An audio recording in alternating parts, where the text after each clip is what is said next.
This legislature is called back to order. Senator Metanani.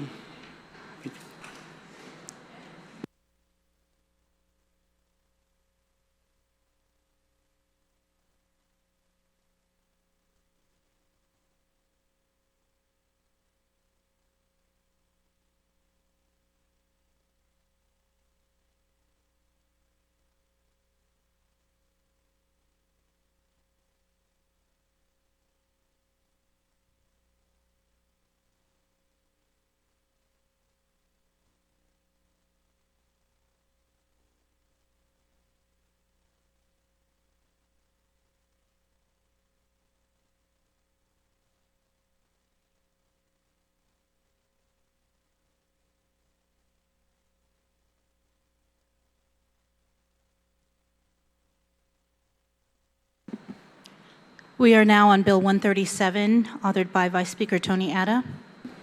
You may proceed. Thank you, Madam Speaker. Madam Speaker, I make a motion to move Bill 137-38 COR, an act to add a new subsection 25.50 to Chapter 25 and a new subsection 19.82 to Chapter 19, both of Title IX Guam Code annotated, relative to the definition and inclusion of interfering with the reporting of a criminal sexual conduct offenses. To the third reading, I'd like to speak on the motion, please. You may proceed. Thank you, Madam Speaker. This bill is constructed identically to the laws that make interfering with reporting of family violence a criminal offense.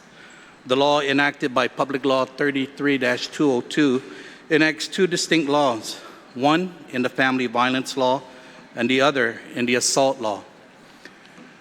Similarly, the bill also enacts two distinct laws, one in the criminal sexual conduct law and the other in the assault law. RAIN, the Rape, Abuse, and Incest National Network, the nation's largest anti-sexual violence organization, reports that 63% of all sexual assaults go unreported. The Guam Coalition Against Sexual Assault and Family Violence in 2020 reported an identical rate for Guam, but suggested in a KUAM news story that the rate might be as high as 80%.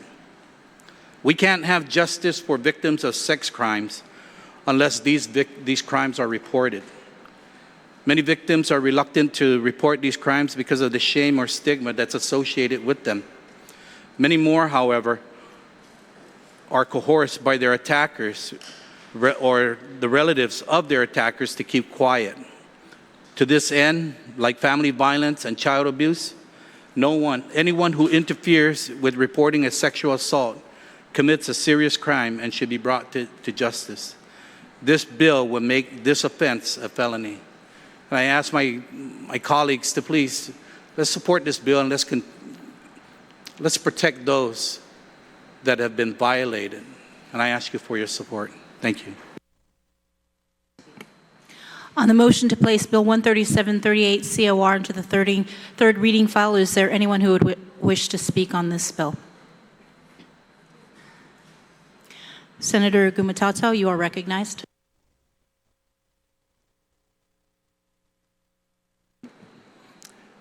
Thank you, Madam Speaker. The purpose of the law is to cause people to act in a certain manner, creating a duty to report framework reflecting society's moral code has a more measurable effect on compliance than day-to-day enforcement. Bill 137-38 takes one statute, the protections for family violence cases in the Guam Code, and models it in the cases for criminal sexual conduct. We are all waiting for the Title IX modernization that is expected to be taken up by our branch, thanks to the work of the Guam Criminal Law Review Commission. While this policy proposal may or may not have an effect on that particular effort, it is a policy concern that we can and should take on at this time.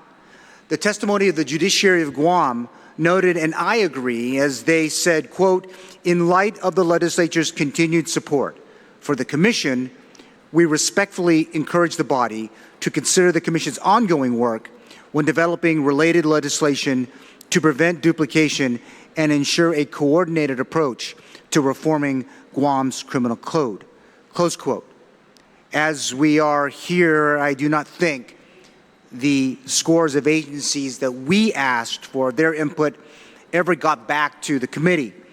Following our action, perhaps the executive's legislative review committee can extract the input from them for the final action by the executive. It is difficult to deny the idea that there is a moral duty to report crime that causes harm to others when the cost of doing so is minimal. Many legal theorists and practitioners have advocated for a moral duty to aid endangered persons. Doing so is a moral good, and failure to aid is a moral bad. Criminal recidivism poses a serious risk to our public safety, not just with criminal sexual conduct cases, but all crimes. Bill 137 is helpful. Our island community needs us to do better relative to reducing these crimes against the most vulnerable. 224 criminal sexual conduct cases were reported to GPD during 2024. The year before, 268 criminal sexual conduct cases were reported, including CSC in the first degree, 60, 63 second-degree criminal sexual conduct, 18 third-degree criminal sexual conduct cases, 44 fourth-degree criminal sexual conduct cases, and assault with the intent to commit criminal sexual conduct, 83 cases. That is data from our criminal justice system. And behind the numbers, Madam Speaker, are the victims, families, friends, strangers who, through God's healing power, I pray, will find some peace in the midst of their pain and suffering with the help of a strong public policy like Bill 137. Thank you, Madam Speaker, for the time. Thank you, Senator Gumatata. On the motion to place Bill number 137 into the voting file, is there anyone else who would like to speak? Senator Perez, you are recognized.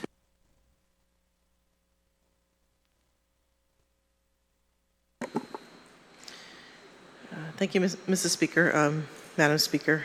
I do have an amendment to proffer, and it's in the drive. It's SFP L6 P2, line 24 P2.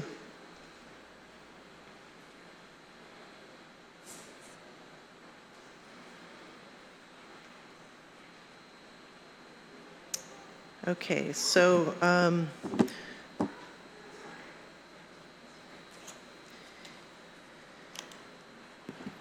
you may proceed. okay, in the bill, basically what this amendment does, it would provide an amendment to define what assisting and abetting means for both sections in the bill. So section 2550 as well as section 19.82. So what it states is to add a new section. For the purposes of this section, assisting or abetting means inducing or aiding a person in committing any act of criminal sexual conduct or taking action in furtherance of the offense of criminal sexual conduct with the intent of facilitating the offense's commission. So there's two elements that are required here. So it's not only the intent, but also the act the act of doing so. And this comes from the Supreme Court. Is taken from the Supreme Court as well. So I ask for my colleagues' support. Thank you. There is an amendment to Bill number 137 to add a new subsection 25.50D and to add a new subsection 19.82D. Is there anyone who would like to speak on the amendment?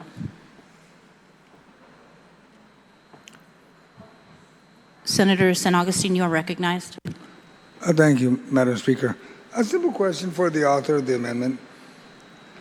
To define assisting or abetting, as a former police officer, if I found somebody accessory or conspiracy to it, I think that meets the same requirement, and I don't need the definition to be able to arrest somebody for accessory or conspiracy to commit of a crime. So I'm just curious if, do we need this? I mean, I don't know. Maybe we do need it, but I'm just trying to make sure that already in the law enforcement arena, if we know for a fact that you assisted or abetted, we're not going to arrest you for assisting or abetting. We're going to arrest you for conspiracy or an accessory to the fact, to the crime. So I just wanted to make sure that if it's on the same note, I'm good with it. But I just need the author to please explain what's the difference between what I just said, the conspiracy or accessory to the fact. Would the author like to yield? Referring to Would the the author sponsor of of the amendment like to yield to the question? So in looking at this bill, that was one of the questions that arose for me was there a proper definition? And even in looking at our statute, the only time this comes up is when we're talking about prostitution. And so I thought it was important to make it abundantly clear, because from what I could tell, there's no definition for this, to include this in these sections. So I think it just provides more clarity, if anything. Obviously, law enforcement, perhaps they know what it means, but when it comes before a court, that there could be a question as to what it means. And so this is in line with what Supreme Court has. Senator San Augustine, does that answer your question? Yeah, kind of like, but like I said, as a former police officer, if I know you assisted or you abetted it, I'm not going to arrest you for assisting or abetting. I'm going to arrest you for conspiracy or accessory to the fact of the crime. So maybe legal can respond later when she arrives, but I just wanted to make sure. But I have no problem with this if this was needed. But I don't believe it may not if it be needed. But I'm not going to object to it either. Thank you. Thank you. Is there anyone else who would like to speak on the amendment by Senator Sabina Perez? Senator Terlahi, you are recognized. I think this strengthens the bill, this amendment, by putting in the definition of assisting or abetting into this statute where it is not right now. So this definition, as she said, is consistent with its use in relation to other crimes, and this will make it in relation to this crime that this bill is talking about. That is the crime of not reporting criminal sexual conduct. So I think it just strengthens the bill, removes any questions. Thank you. Thank you, Senator Terlahi. Is there anyone else who would like to speak on this amendment? Vice Speaker, you are recognized.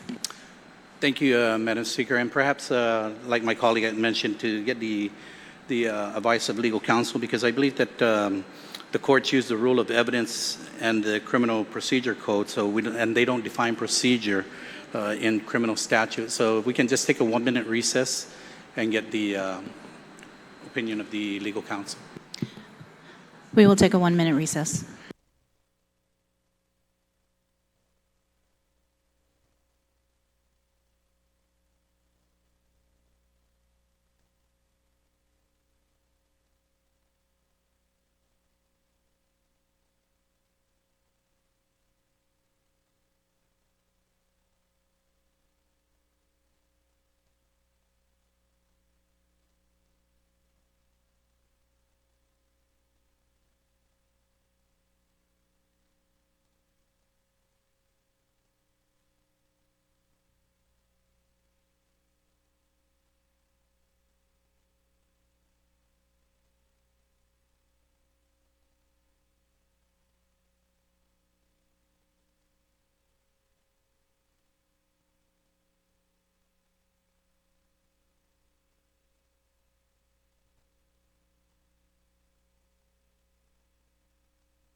We are back from recess. Thank you, Madam Speaker. You know, the statute, again, should not tell the courts on what constitutes evidence, right? So Chapter 7 and 9 GCA defines already abetting. So with that, I would have to object to this amendment.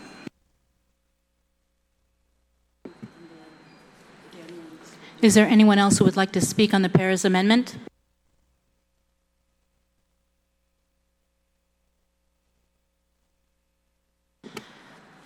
Senator Perez, you may close.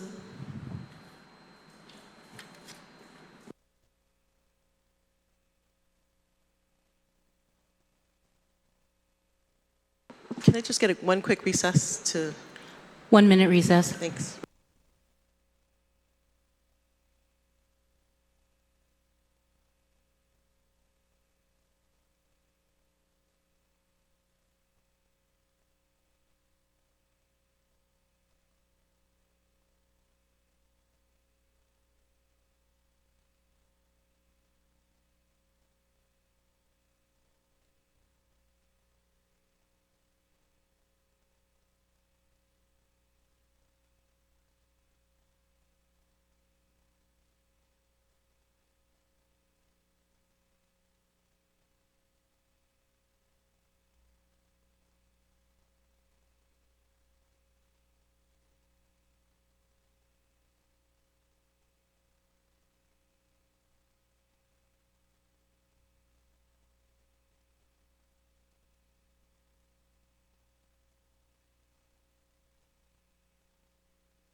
The legislature is back from recess. Senator Perez?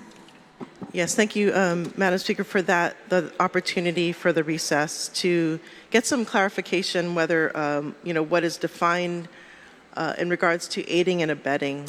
And so just to report back to my colleagues, so there is a section, section 4.55, chapter 9, that says guilty. So a person is guilty of an offense if acting with the culpability required for the offense, he causes or aids an innocent or non-responsible person to engage in conduct prohibited by the definition of the offense.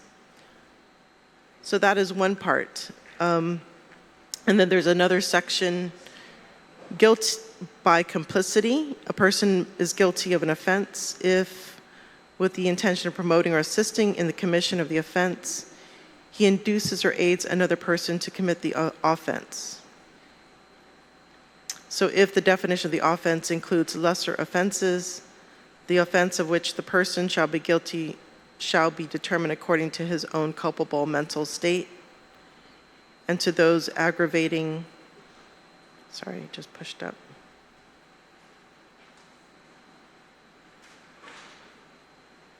Aggravating or mitigating factors which apply to him. So, and then there's another one, 9 GCA 4.65, criminal facilitation. A person is guilty of criminal facilitation when knowing that another person intends to engage in conduct which in fact constitutes a crime. He knowingly furnishes substantial assistance to him. Criminal facilitation of a felony of the first degree is a felony of the third degree, and it goes on. So I think all in all, the definition that I'm providing really captures the components that is required of this. So the one part is the intent, the other part is the act, and those two elements are needed to fit under what is aiding and abetting. And so when you look at all these definitions, these examples of the different definitions, those elements exist. So with this amendment, it helps to concentrate the information into this one section rather than having to go through all of the GCA and then to understand what these three definitions mean. So, and again, this is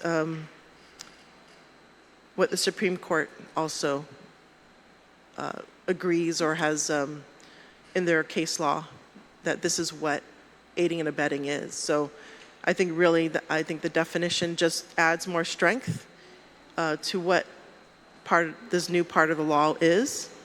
In fact, we are going through an overhaul, if you must, through the Law Commission, right? So they're looking at how we can improve our laws in general in regards to criminal crimes in Guam, or the criminal law. And I think this is a good addition to this bill because it provides clarity and it's aligned with current case law. And I ask for my colleagues for their support. Thank you, Senator Perez. There was an objection to the Perez amendment. All those in favor of the amendment, please signify by raising your hand. Motion fails. On the main bill, on the main motion, on bill number 137. Sorry, Senator Perez, you still have time. Yes. Thank you so much. So I think the importance of this bill is that there is an underreporting of crimes in regards to sexual conduct. And any measure that we can support to increase the reporting and the culpability of those who are doing this. This is a crime that has lasting effects on its victims, and especially on Guam, where many of the victims are youth who may not necessarily are not empowered to speak up. And so we really need to strengthen our laws to put a stop to this. It's high time that we put a stop to crimes against our youth when it comes to sexual crimes. And I support this bill for that reason. And I think there's a lot more we can do when it comes to addressing this high rate of sexual conduct on Guam, especially our youth who have to deal with the trauma throughout their life. This is not something that they have to live with when it happens, but it continues to affect them throughout their life, and it's a burden for them and their families and our people. And it's anything that we can do to stop it, really. I think that's ultimately what we need to do, is to prevent it from happening. And so I ask my colleagues to support this measure. Thank you. Thank you, Senator Perez. Is there anyone else who would like to speak on Bill 137? If there is no one else, Senator Vice Speaker Atta, you may close. Thank you, Madam Speaker. I just ask my colleagues for their support on this measure, and I believe that we keep working on laws to strengthen the prosecution of those who offend, most especially these type of heinous sex crimes. Thank you. Thank you, Vice Speaker. On the motion to place Bill number 137 into the third reading file, are there any objections? If there are no objections, so moved. Motion carries. We are now in recess.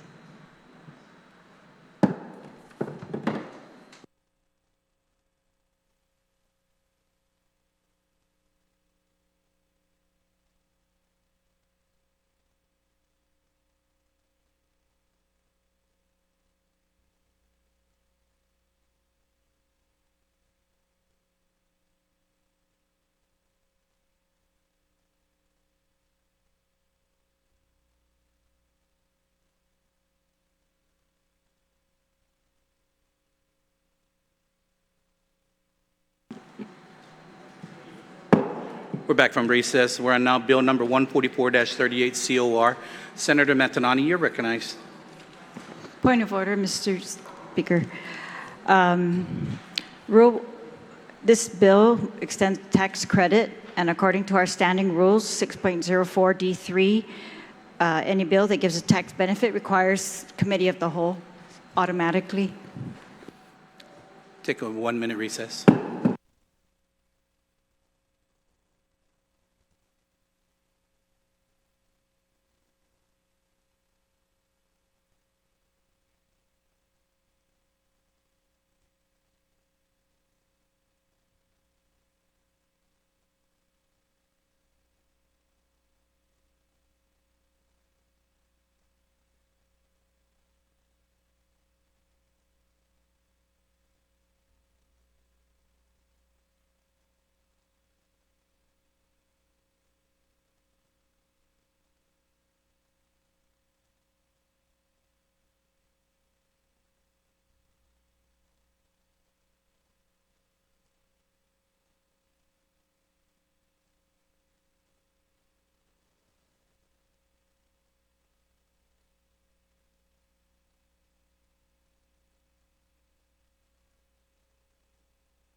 We're back from recess. Senator Matanani, you're recognized. Thank you, Speaker. I'd like to set aside Bill 144 for the moment so that we can continue on with the agenda and be able to invite those who need to be here for the Committee of the Whole. Thank you. Okay, we'll go ahead and set aside Bill 144-38 so that we can get the folks that we need to for the Committee of the Whole on this legislation. We'll go ahead and take a 1-minute recess.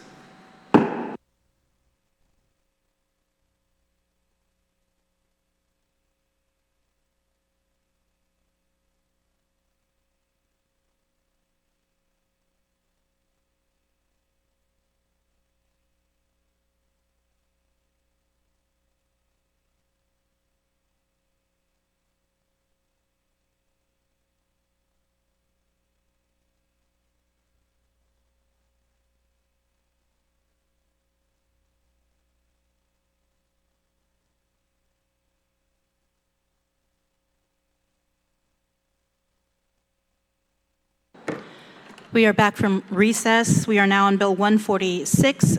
Vice Speaker Tony Atta, you are recognized. Thank you, Madam Speaker. Madam Speaker, the intent of Bill number 146-38 COR is to grant procurement authority to the Mayor's Council of Guam. You know, Madam Speaker, I have full confidence in the administrative staff to obtain all the requisite training and certifications to carry out this provision of the bill. And as you heard at the public hearing, Madam Speaker, I'll go ahead and first move the bill to the reading file before I continue. Madam Speaker, 144-38 COR is an act to amend subsection 771-403 and 771-405 of Chapter 77, Title 12, Guam Code Annotated, relative to extending the authorized, I'm sorry.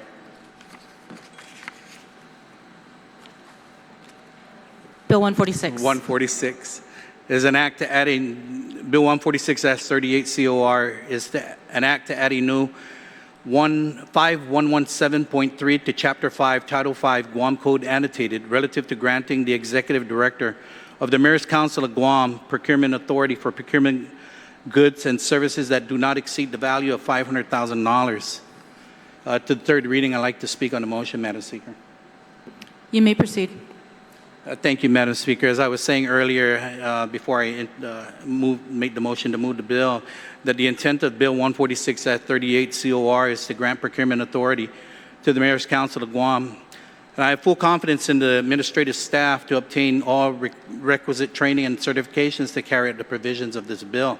As you know, the Executive Director, during her testimony in the public hearing, said that she does have all the blocks for the procurement process, and that they continuously go on this training and update themselves with that. And you know, Madam Speaker, there are 19 mayoral offices and multiple community centers and recreational facilities under the jurisdiction of these mayoral offices. Yet simple purchases seem to be tedious and complicated.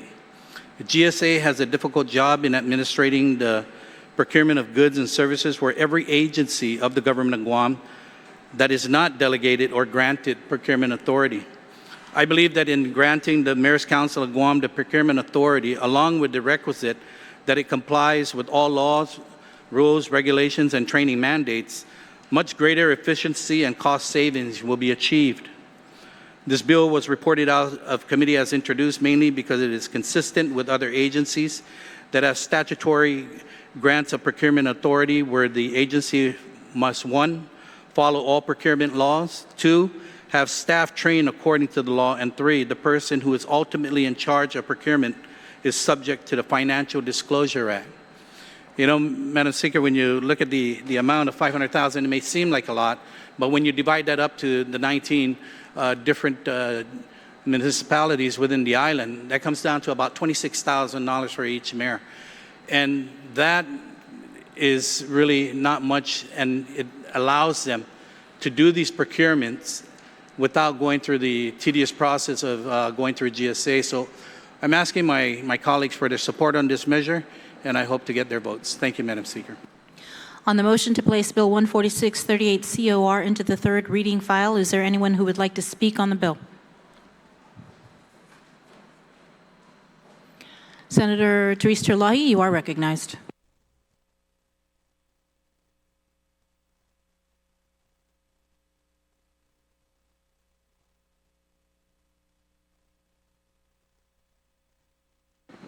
Seduce Masi, I stand in full support of this bill. This would give the Executive Director of the Mayor's Council procurement authority. She has come before us and shown that she actually has the credentials to fully do this job, and has been delegated, in fact, by the Chief Procurement Officer to do this job since October 2024. So I think this is appropriate to extend this to any executive director by statute of the Mayor's Council. This one is for purchases and contracts, pretty much everything. In other statutes that I looked at where they have delegated this authority, sometimes it's limited to supplies and services. Sometimes it's an authority given to the board itself that governs that agency instead of the director. But in this case, it's being given to the executive director. And this is for the ultimate intent is to make things more efficient for the Mayor's Council of Guam. And she did testify as to the amount of procurement that they do every year and that how they need this to be really prioritized and not to wait in line with all the other agencies at GSA. My only issue with the bill is that the executive director of the Mayor's Council, she did make 2 recommendations. And I don't see that the bill was amended by the committee. So I would like to make one of the recommendations by an amendment. This is line 14, page 1. That's to add a new subsection C to section 1 of the bill to read, notwithstanding any provision of law, the executive director of the Mayor's Council of Guam shall maintain active procurement certification in order to exercise the authority under this act and automatically revert the authority back to the chief procurement officer or their designee if the requirement under this act is not met. So we are fortunate, or the Mayor's Council is fortunate, to have an executive director today who's fully qualified under the procurement and has been certified under the procurement courses. But in case they do hire an executive director in the future who is not, then they should not have this authority unless they are certified. So that was her recommendation, and I am making that as an amendment to the bill. Thank you, Senator Terlahi. On the motion for the Terlahi amendments, Vice Speaker Tony Ada, you are recognized. Thank you, Madam Speaker. I stand in full support of this amendment. I think it just strengthens this legislation and just goes to show that in the event that the executive director, if they have a new executive director in place and that executive director is not certified with all the procurement modules, then that authority should revert back to the GSA where it belongs and until such time. But until then, I totally agree with this amendment. Thank you, and I thank the author for proffering it. Is there anyone else who wishes to speak on the Terlahi amendments? Senator Barnett, you are recognized.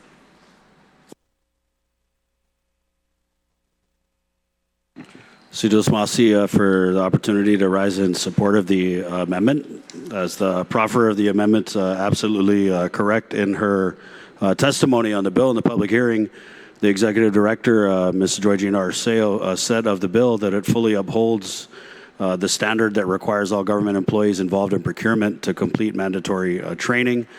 She further wrote, the bill doesn't seek to bypass existing law. On the contrary, it reinforces it by ensuring that procurement authority is only vested in a certified, accountable official who remains current with all legal and procedural requirements. She further respectfully recommended that the bill include a provision, which is this amendment, that requires the executive director to maintain active procurement certification in order to exercise this authority, and that it automatically reverts to the chief procurement officer or their designee if that requirement's not met. This is really a unique situation where you have an individual who is the executive director of the Mayor's Council of Guam, but is also a chief procurement officer level type of, she has the qualification. She was a chief procurement officer at the Port Authority of Guam. She was the chief procurement officer here at the legislature. So she definitely has the background, the expertise, the pedigree to procure on behalf of the Mayor's Council of Guam. But you can't say that about every executive director that they've had or that they will have. And so while Ms. Arceo has all of the modules required to act in this capacity, you never know who the next executive director might be. As you know, we're coming up on the mayoral elections, and it's no secret there's been shakeup at that position at the Mayor's Council of Guam. So I just wanted to rise in support of the amendment, and again commend the gentle lady from Jotnia for having the wherewithal and the foresight to include this amendment in the bill, which was again suggested during the public hearing. So, Sijus Masi. Thank you, Senator Barnett. Senator Taitagui, you are recognized. Sujus Masi, Madam Speaker. Madam Speaker, I stand in full support of this amendment. I hope the mayors realize how lucky they are to have somebody like, who I fondly call Joy Jean, to be at the front, to assist them on their needs. And I can tell you one thing, listening to these mayors right now, they will not let this one go. She knows what she's doing. But the better part, I mean, everybody spoke very highly of Joy Jean. But one of the things that she's done is ensure that the staff that she does have with her also take the procurement classes.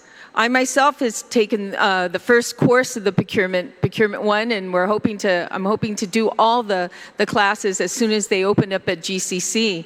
I wanted to follow the lead of our good colleague from Barragata, Senator Paris, who was one as soon as she came into the legislature, became a senator. That was one of the first things she did. She took those classes on her own to be well-versed. So many of us here at the legislature, when we're looking at legislation, we're not quite sure because we're not experts.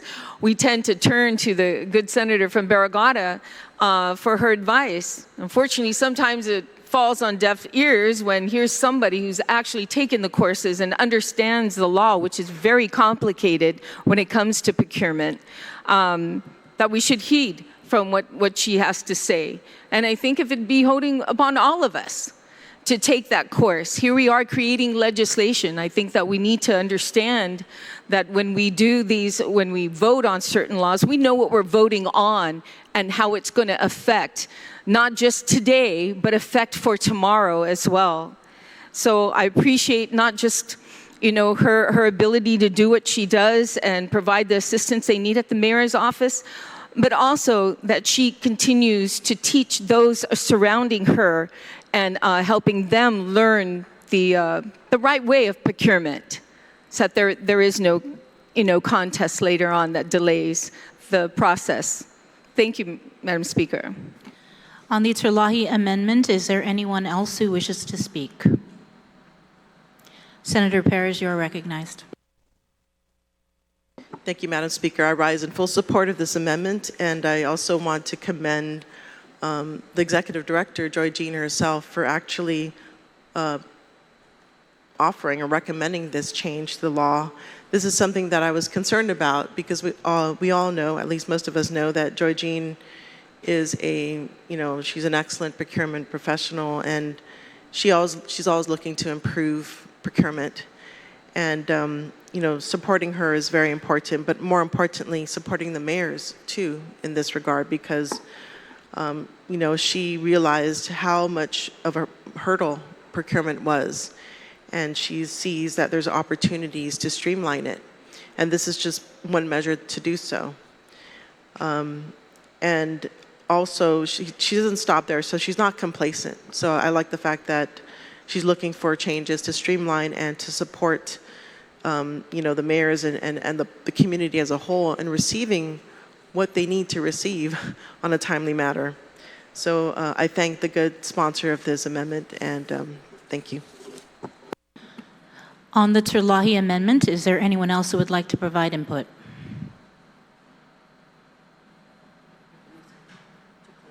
Senator Terlahi, you may close. I'll waive closing on this amendment. On the motion to add the amendment to Bill 137 from Senator Terlahi, are there any objections? Motion passes.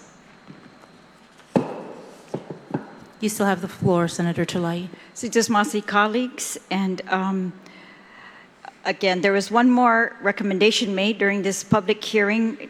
It's not included in the bill at this time, and that was a recommendation made by the Chief Procurement Officer, or the Acting Chief Procurement Officer, Andriana Kirigua at GSA.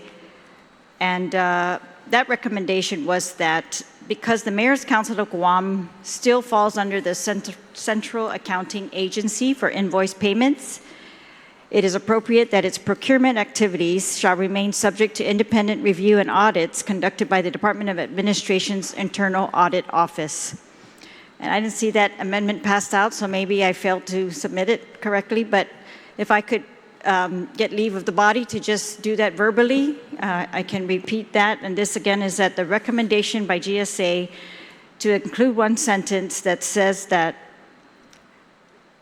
Procurement activities under the Mayor's Council of Guam shall remain subject to independent review and audits conducted by the Department of Administration's Internal Audit Office. I'll ask the body if they would like that amendment in writing. Please signify by raising your hand. Or to waive, If there's no objection. if there's no objection. Senator Terlahi, you may proceed. Situs Masi colleagues, again, I'll repeat it one more time. This is recommendation by GSA. Could you say it slowly, please? Yes, and it's going to read procurement activities for the Mayor's Council of Guam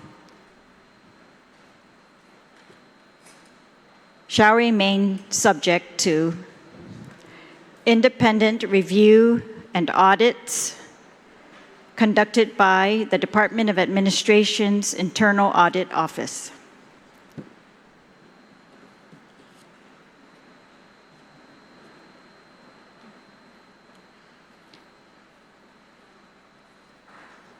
Just to clarify, procurement activities for the Mayor's Council of Guam shall be subject Shall to remain subject. shall remain subject to independent review and audits conducted by the Department of Administration's Internal Audit Office. Yes, please.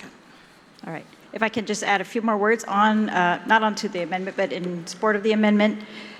So her rationale was the obvious, of course, just for auditing purposes, but also this helps GSA to help these people who've been delegated this authority, and in this case, the executive director. So she can, if she sees anything, advise them right away instead of waiting until something goes very wrong.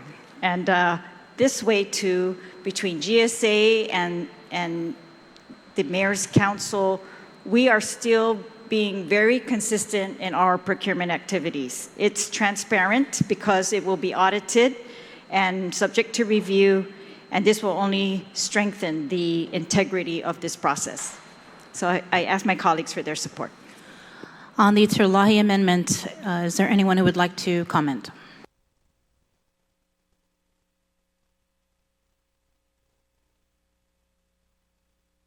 You may close, Senator Terlahi. Thank you. I'll waive closing on that. On the motion to amend, are there any objections? If there are none, motion passes. Senator Terlahi? Just Masi colleagues, and so I just, some final remarks on the bill. I just like to say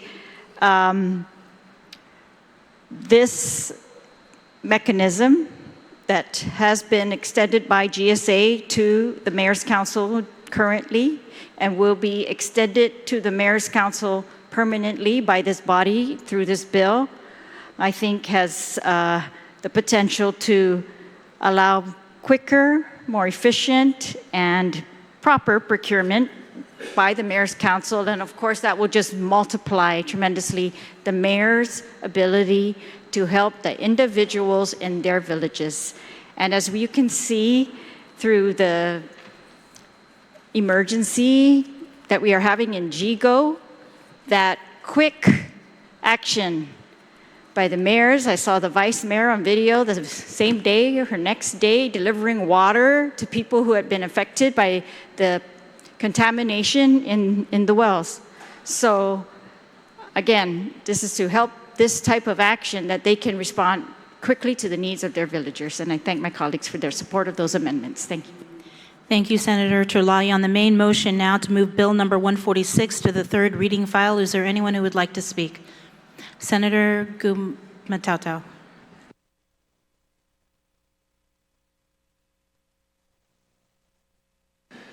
Thank you, Madam Speaker, for allowing me time to speak on Bill 146-38. Over the years, at least as an observer, I've seen this body set so many safeguards and mandates on how to spend and to protect resources. The Office of Public Accountability has done the same. Madam Speaker, this policy reflects flexibility and an assurance that the mayors of Guam get the resources that they need to support their respective mandates. Over the years, the Mayor's Council of Guam has brought on staff that are keen to this. With their new executive director and the staff that she has brought on, this policy can help get the 19 districts the support that has been long in coming. They collectively have the capacity to coordinate with the OPA. The Mayor's Council of Guam has the experience now to work closely with GSA to set up the modern procurement protocols to meet the mandates. In Bill 146-38, we know that the good Senator for Tumuning, with oversight over government operations, will be checking in with the executive director regularly, especially with the planned quarterly meetings with the full committee. The Finance Committee has made it clear through the Bills Committee report that its members, along with relevant oversight bodies, should monitor implementation and assess the impact of the procurement authority on procurement efficiency and service delivery in service to all of us. Our mayors should no longer be hamstrung by outdated public policy that questions their work and purchases to support their respective village. I do not want the mayor in my village to be unable to support the needs of our neighbors. What kind of support is that if policies like Bill 146-38 cannot be brought forward to help on our own respective municipalities?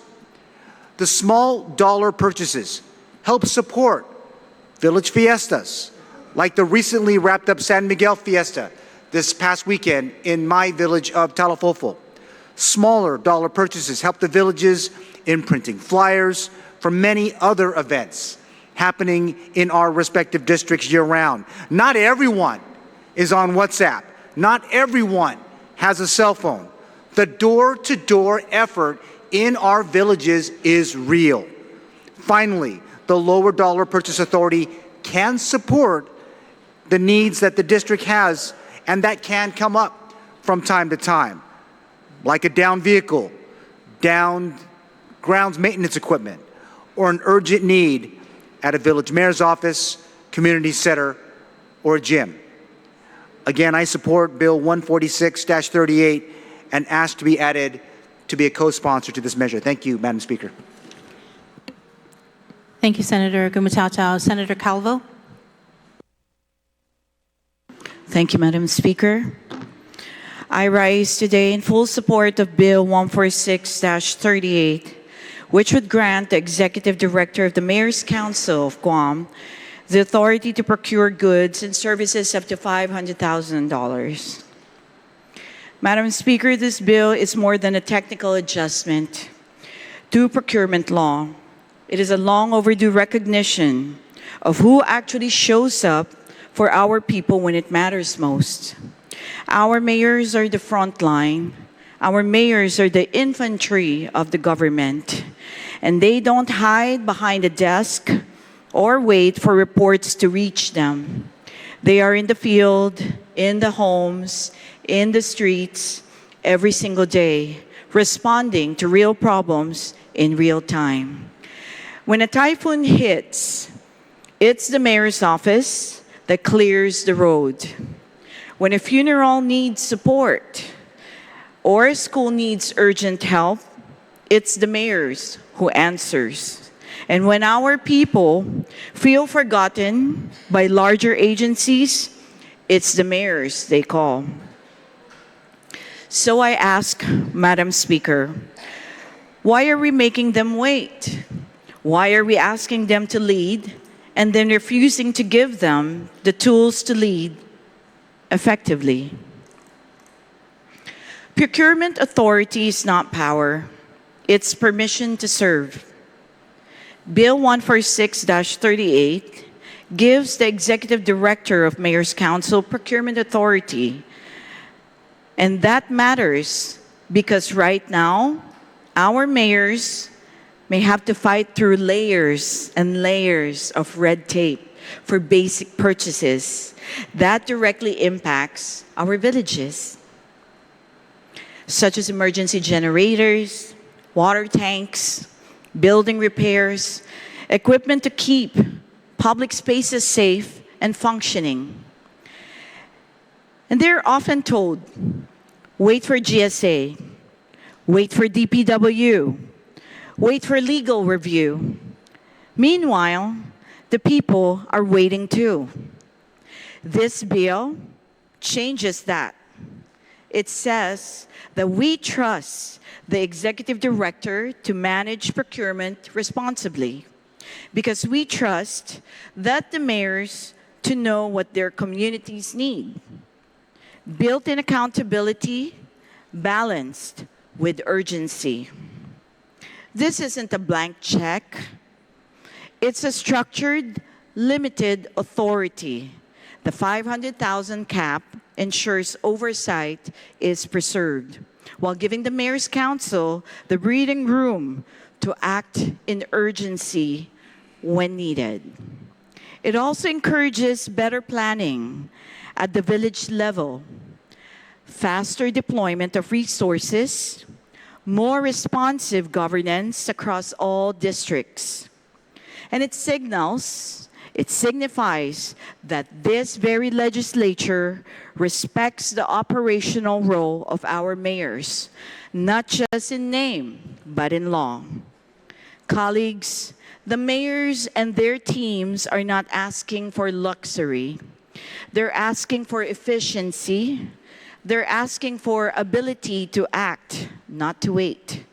They're asking for respect and for the support they need to do what they have already proven they are good at, serving their people within their community with urgency, compassion, and integrity. So let's stop holding them back. Let's give the executive director the procurement authority needed to keep our villages running safe and responsive. Dear colleagues, I urge you, please support Bill 14638. Let's give the mayors the tools. Let's give them and the people results. I commend the authors of this bill, and I would like to request that I be part as a co-sponsor. Thank you so much, Madam Speaker. Thank you, Senator Calvo. Again, on the main motion to place Bill number 146 in the third reading file, Senator Dueñas, you are recognized. Sí, Basi, Madam Speaker, and I certainly rise in full support of Bill 14638. And I thank the good Vice Speaker for allowing me to be the prime co-sponsor on this piece of legislation. Madam Speaker, one of the first meetings that I had with the Mayor's Council of Guam when I became their oversight chair was a meeting to really kind of coordinate what were some of the projects on the way forward that we were going to work on together, and what were, some of their prime needs. And of course, some of those are underway at this time in terms of consideration. Also, we were able to handle some of those issues within the budget that was just overridden. So, Madam Speaker, this was one of the main issues that they talked about and the retiring speaker discussed it as well, that the issue really a lot of times for them really gets bogged down. It's not about whether or not they have the money, but it's about the ability to expend the money particularly when emergencies arise and other needs that they have. And so I'm very glad that the Vice Speaker rose to the occasion to introduce this legislation. And I joined the chorus of individuals to recognize the real quality of Joy Jean and her years of service in procurement and her expertise. Certainly, with the meetings I had with them, it was kind of interesting because they sort of opened up in that meeting that we had saying, when Joy Jean first came, we were all so irritated because the way that she ensured that everything we did, was under scrutiny. But after a while, when they got used to it and they understood what was going on, and how important it was to ensure that they don't have some of the findings that they had in the past in terms of expenditure, particularly of non-appropriated funds. Man, they're just really now, as one of the retiring speakers said as well, I'm sure holding on to her for dear life. She's very qualified and many organizations would love to have her, but I think she's happy there and we're happy to have her there. So I also am happy for the amendments that passed. So as the bill as amended is definitely a very strong bill and a very accountable bill. So for that reason, Madam Speaker, I rise once again in full support of this bill and look forward to its passage. Jesus Masi. Is there anyone else who would like to speak on the motion? Senator Perez, you are recognized.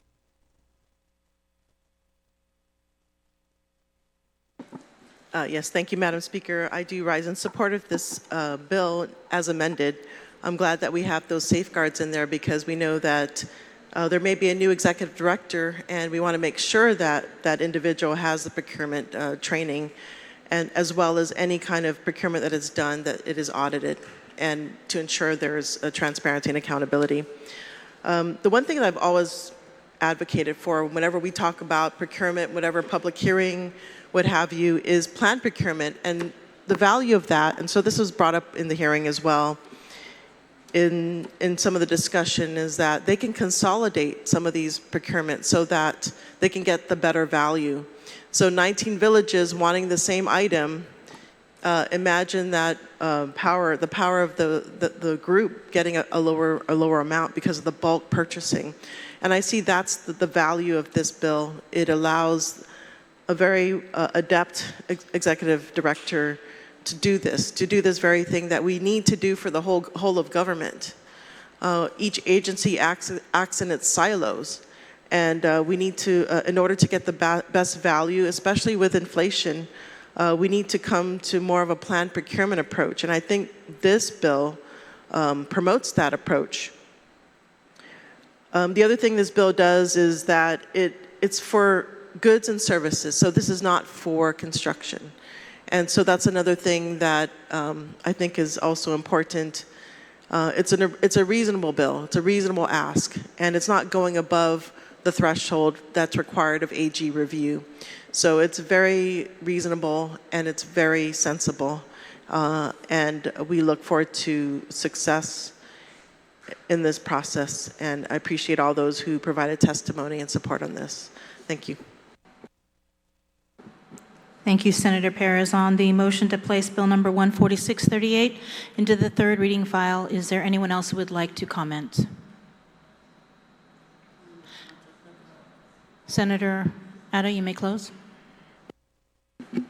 Thank you, Madam Speaker, and I appreciate my colleagues for their support on this piece of legislation, and most importantly for the amendments that's been made so that we can strengthen and ensure that that type of authority that is given to the Mayor's Council of Guam, that they know what they need to do to ensure that they keep it, and that's to ensure that their executive director always is on point with the modules and stays certified.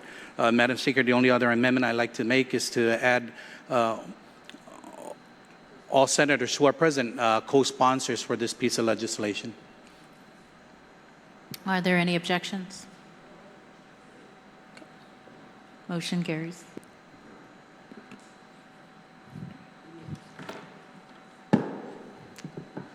Thank you, Madam Speaker. We can make a motion to place Bill number 146-38 in third reading. On the motion to place Bill 146 into the third reading file, are there any objections? Seeing and hearing no objections, motion passes.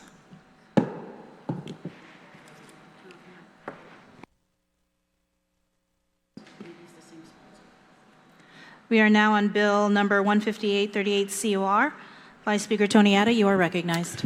Thank you, Madam Speaker. At this time, I request that Bill 158-38 COR be sent back to committee.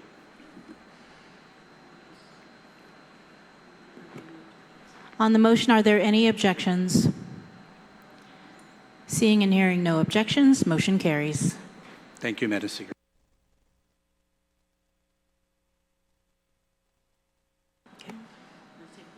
We'll take a brief recess.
Legislature is back, called to order. Up next on the session agenda is Bill number 164-38 COR. Senator Tina Rose Munoz Barnes, you're recognized. Mr. Speaker. Mr. Speaker, I move to place onto the third reading file with the opportunity to speak on Bill number 164-38 COR as amended, which is an act to add a new Article 2A to Chapter 61 of Title 21, Guam Code annotated relative to streamlining zoning law for affordable housing. You may proceed. Mr. Speaker. Mr. Speaker, as we all know, we are facing a housing shortage on Guam, worsened by the marine relocation, military expansion, and contractors coming to our island. All the while, construction costs continue to rise and skilled labor is scarce. This housing crisis is complex, and there is no single solution that can fix it overnight, Mr. Speaker. It will take, or it will require many strategies working together, and Bill 164-38 as amended is one important tool in that toolbox. I want to say that, Mr. Speaker, Bill 164 streamlines the zoning process while still, Mr. Speaker, still protecting our environment and ensuring community input. This bill establishes pathways for zoning conversions, sets affordability protections through the land use restriction agreements, and strengthens safeguards for our northern Guam lands aquifer. Mr. Speaker, I want to share with you that this bill balances the need to support growth on our island while protecting our natural resources. Most importantly, it gives our families and future generations greater access to safe, affordable homes. And this Bill 164-38 ultimately makes sure projects can move forward quickly so that developers don't lose critical financing or watch as cost to build a home inflates and homes are no longer affordable. Mr. Speaker, I do have a couple of amendments to offer, and it has been put in the Google Drive. The first one corrects an inadvertent error. While the amended bill reflects the increase from 10 to 15 years of affordability, some sanctions still read 10. So this amendment makes sure that everything is consistent to the bill. So that would be on first page 5, line 6. So the period of 10, change it to 15 years from the date of issuance of the certificate of occupancy and then on page 7, line 22, delete the word 10 and put 15 years from the date of certificate of occupancy, the agreement shall be. On the Munoz Barnes amendment, does anyone wish to speak on the Munoz Barnes amendment? No objection. Senator, you can close. No, I waive. No objections? Thank you, Mr. Speaker. I still have the floor, sir. Yes. Thank you. The second amendment gives existing apartment buildings a pathway to rezone without being unreasonably denied where prior approvals from government of Guam permitted their original development. So this amendment is on page 6 to 7, lines 18 to page 7, line 2, and to add to the bill to read C, zoning, where zoning conversion to R2 is, after the word, did you want me to read the whole thing? Because I can just do the inclusion. You can just go ahead and do the inclusion on it. To read the whole thing, sir? Yes.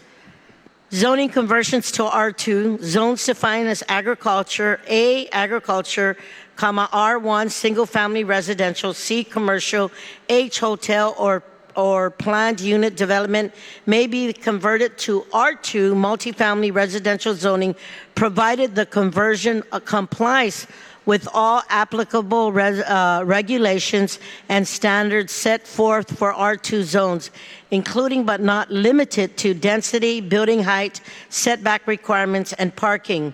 Building height for the R2 conversions shall be subject to the maximum height limitations provided in Section 61401, Article 4, Chapter 61, Title 21 of Guam Code annotated in areas outside the Hagåtña Central Business District. Building heights shall not exceed the 30 feet unless a variance is granted by the Guam Land Use Commission, GLUC, period, and then the inclusion of existing apartment buildings built in a C-zoned area with 4 or more units may apply for the conversion to R2 zoning. Applications for such conversion shall not be unreasonably denied where prior approvals by designated government of Guam entities permitted their original development. On the Munoz-Barnes Amendment, anyone wish to speak on the Munoz-Barnes Amendment? Senator Chalahi, you're recognized, ma'am. Thank you. So the amendment adds on the last sentence, or 2 sentences, correct? Just to confirm? Yes. And then, so prior to this, wait.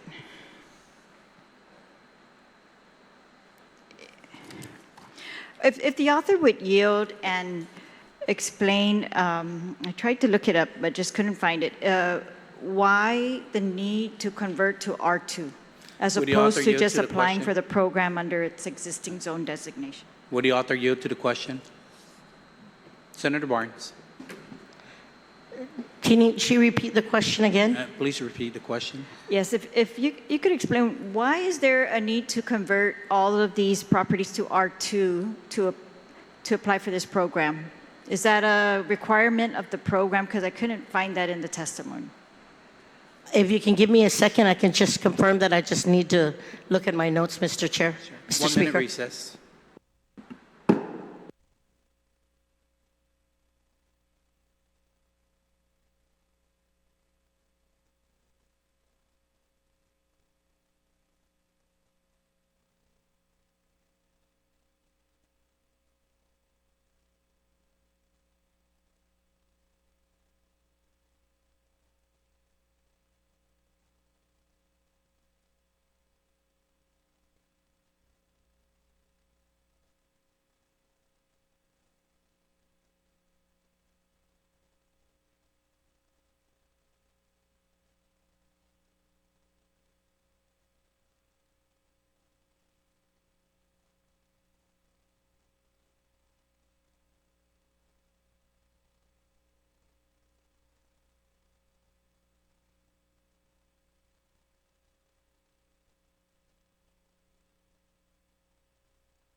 Legislature's call back to order. Senator Muñoz, you're recognized. Thank you for giving me that couple of minutes just to confirm, Mr. Speaker. In this effort, based on the inquiry, we were just trying to give the opportunity to diversify the types of housing on the island to protect the R1 single housing as well as the R2 apartments, protecting those who rent, because even the rental market here on our island, Mr. Speaker, is very expensive. So in this affordability for this program, we're giving the option for all those that are in this part of the program to be able to jump into it, giving that affordability to all the R2. Senator Talaya, does that answer your question? Could we just take a 1-minute recess, Mr. Speaker? 1 minute Please. recess. Yeah.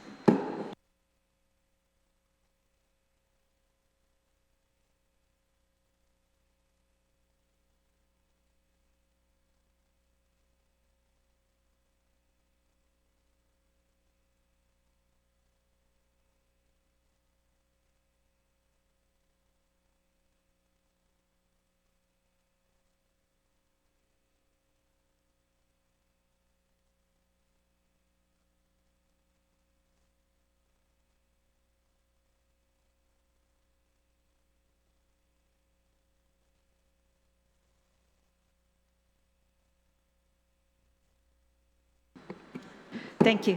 Legislature's back. Thank you.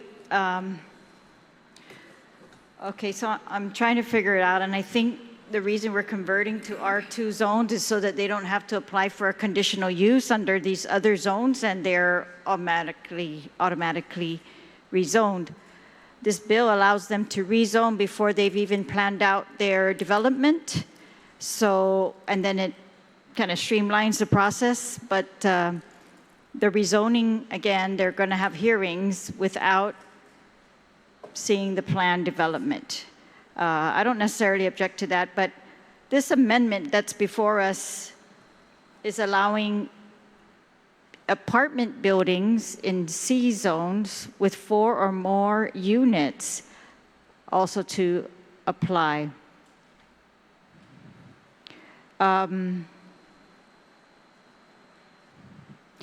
Can I just ask the author if she would yield, why is it 4 or more units? I was thinking at first it's supposed to be 4 or less, but if it's 4 or more, why are we making that distinction? Does the author yield to the question?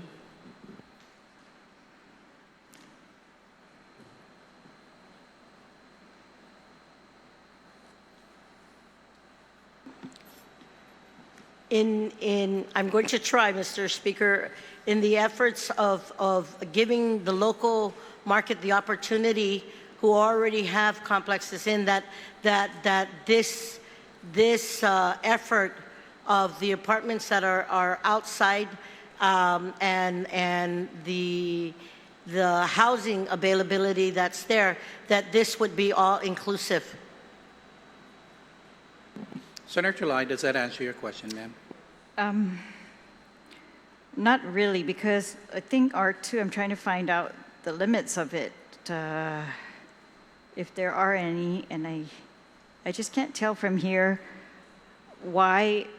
What if it's an apartment building on a C zone with 4 units or 3 units? Why would they not be allowed to apply for R2? They're so small. They're more like a regular R2 development. The very large ones with 300 units, I'm thinking maybe they're supposed to be treated differently because they're having a huge impact on resources in the area and traffic and all those other things that we affiliate with C zones as opposed to R2 zones. So I really wonder if this is an error. Otherwise, I have to disagree with this amendment unless I can see we are allowing, let's say, vacant land, no problem. It's vacant, it might be zoned C to convert to R2, I have no problem with that. So if it has 4 or less. We're gonna make it convert to R2 so that it doesn't have to go through a conditional use application to change from its C purpose to the conditional uses under C. That means apartment buildings. But if it's more like, I don't know where the number 4 came from, but if it's a much, much larger apartment unit,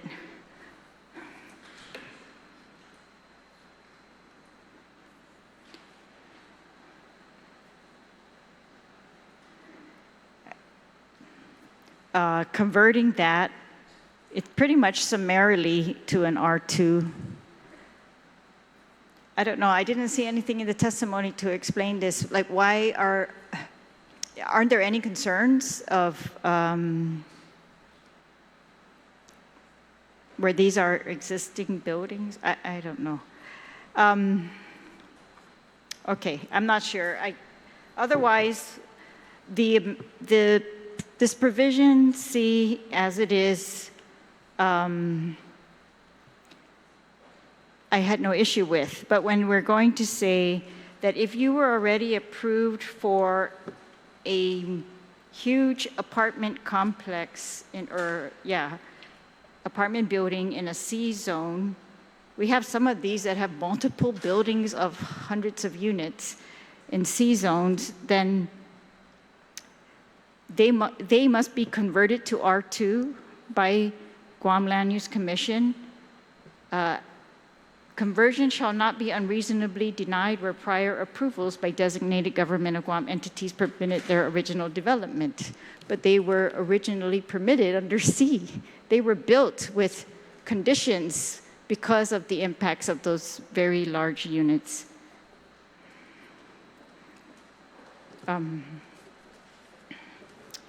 I guess that's my concern, and I'm still looking for more information on this. And point of information, Chair, yes. Mr. Speaker.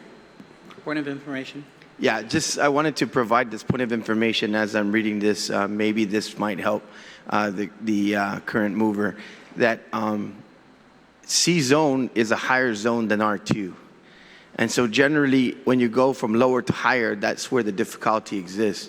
But going from higher to lower in terms of consideration is generally understood to be permissible or appropriate. Probably what's happening here is you may have situations where you have a commercial designation, but the desire is to be a multifamily dwelling, and that conversion, like I said, you're actually going down in terms of the allowable and kind of the regulations of the law. R2 is below C, so I can see the reasoning for this, but it is a lower zone. You're not up zoning, you're actually down zoning. Thank you, Senator Duenas, for your point of information. Senator Masi, if the former speaker would yield, I understand this down zoning. We're doing it for planned unit developments, hotel zones, commercial zones. I have no objection to that. But my question is, why are we restricting it to those with 4 or more units?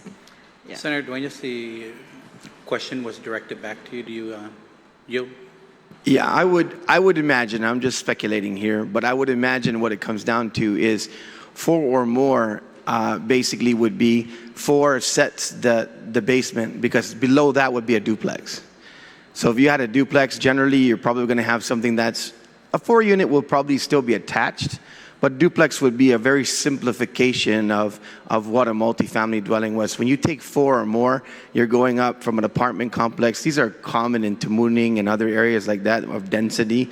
And so you're using 4 as the benchmark because that's kind of the more than just a duplex. So it's probably benchmarking at 4 because it's not a duplex, which is 2. Thank you, Senator Duenas. Senator Lai, did I ask your question? Not necessarily, but I appreciate the information. So under current C zones, they are authorized to build single family and duplexes already. All right. Well, that's my question I'm lodging on this one. And otherwise, yes, I understand. But again, is it a requirement of the program that they be zoned R2? Because they're already built, they're already zoned. Must they be zoned R2? Must they be down zoned in order to avail of this this particular program that they're trying to make them qualify for? The answer is yes. All right, if I could just get that information. That's not available in the committee report. Thank you. Thank you, Senator Lai. Yeah, just one more to confirm that now that it comes back. That would be it, because you, like I said, commercials and upzone, probably what you would have is, that's why it deems that it meets all requirements.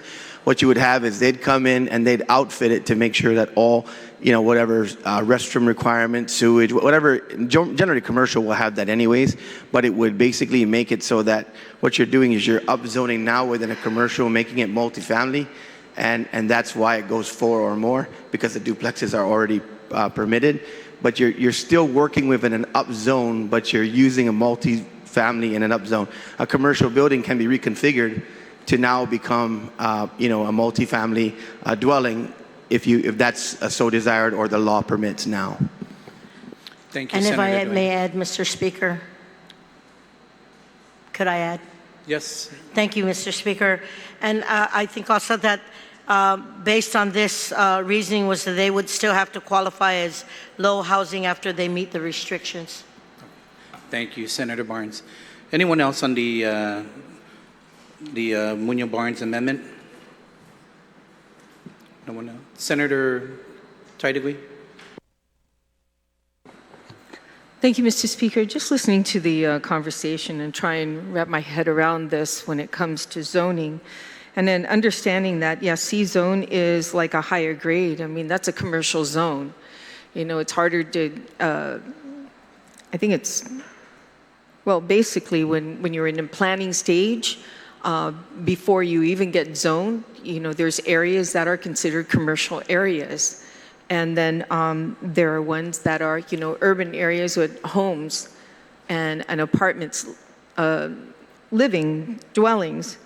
And, they, in a planning situation, you don't want to mix the two all the time together. You don't want to have an industrial warehouse right next to a home, with the disturbance. So here in existing apartment buildings built in C zone, which is a commercial zone area with 4 or more units. So I guess that these apartment buildings are in zoned areas that are C, and it's a question to ask the author of the legislation. So there are some apartment buildings that are zoned in an area that are zone C. Is that correct?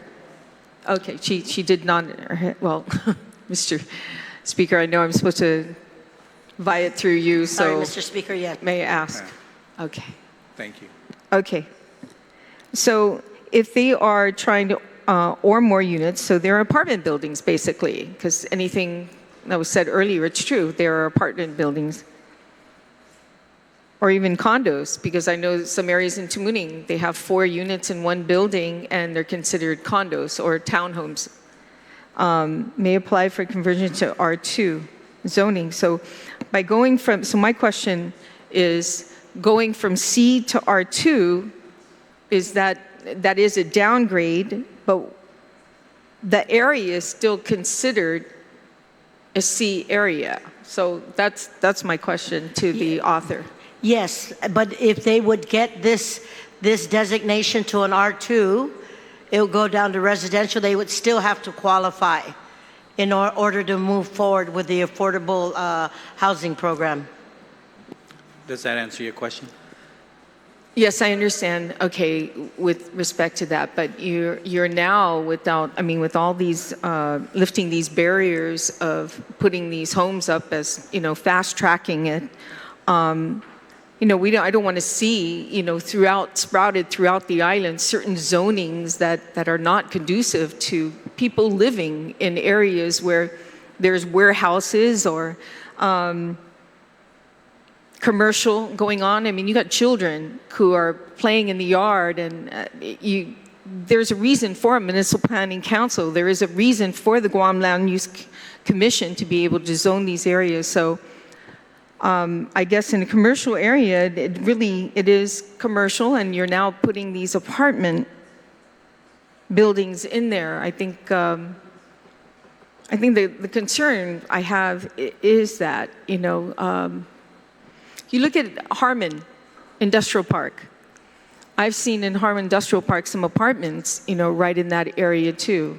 They're mostly basically barracks for workers that are coming here. So, I think it's important that we're very careful on how we zone certain areas on the island, that places are safe for our families to live without any disruption, and areas where it is industrial. So thank you for answering my question to the author of the legislation, and thank you, Mr. Speaker, for just asking these questions. Thank you. Thank you, Senator Tidy.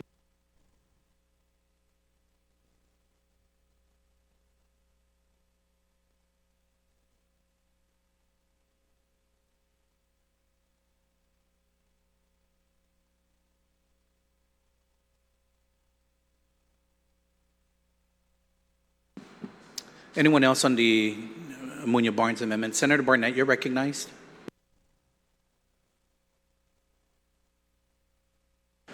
Mr. Speaker, and buenas noches to the people of Guam. Thank you for watching our session. I hope it's up. We're getting a lot of complaints about the live stream. I had a question for the author, because honestly, a lot of this zoning talk, I know it's not just confusing to me. I think it's also maybe needs more explanation to some of our people watching. So I wanted to just pose a question to the author. And I know we've been speaking kind of in generalities, but let me just pose like a situational question. So would this amendment allow conversion of hotel properties? Let's say, for example, in Tumon, we have you have the Verona, you have, I don't even know the status of the Pacific Star, Marriott, all that. So are these hotels, is this amendment going to allow these hotels to be converted into living quarters? Would the author yield to that? No, it won't, Mr. Speaker, it won't. But in the interest of time and in the interest of hearing the concern about this, I understand where the concern's coming, and I'll move to withdraw this amendment. I don't know if that's all that's necessary, Mr. Speaker, but because it says that zoning conversion to R2 zones defined as A, agricultural, R1, single-family residential, C, commercial, H, hotel, or planned unit development may be converted to R2 multifamily residential zoning. So, I'm not an attorney, but just based on that simple read, it does kind of sound like they'd be able to convert some of these hotels into, apartments or whatever. And I just want to, be sure that is that the intent of the amendment, and is this something that, our folks in the tourism industry would necessarily support? Senator Barnes, you yield to the question? The answer was no, sir. No? Okay. No, Senator Barnett. And so I guess just to follow up in the interest of time or whatever was said, is the amendment being withdrawn now? Is the author of the amendment withdrawing this amendment? I will move to withdraw this amendment, sir. There's a motion to withdraw the Tina Rose Munoz Barnes amendment. Any objections? No objections?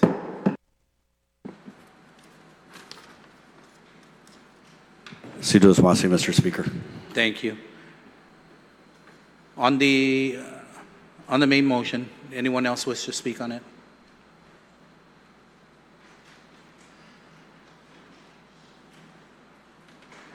Senator Chalahi, you're recognized. Thank you. And I actually rise in support of this bill.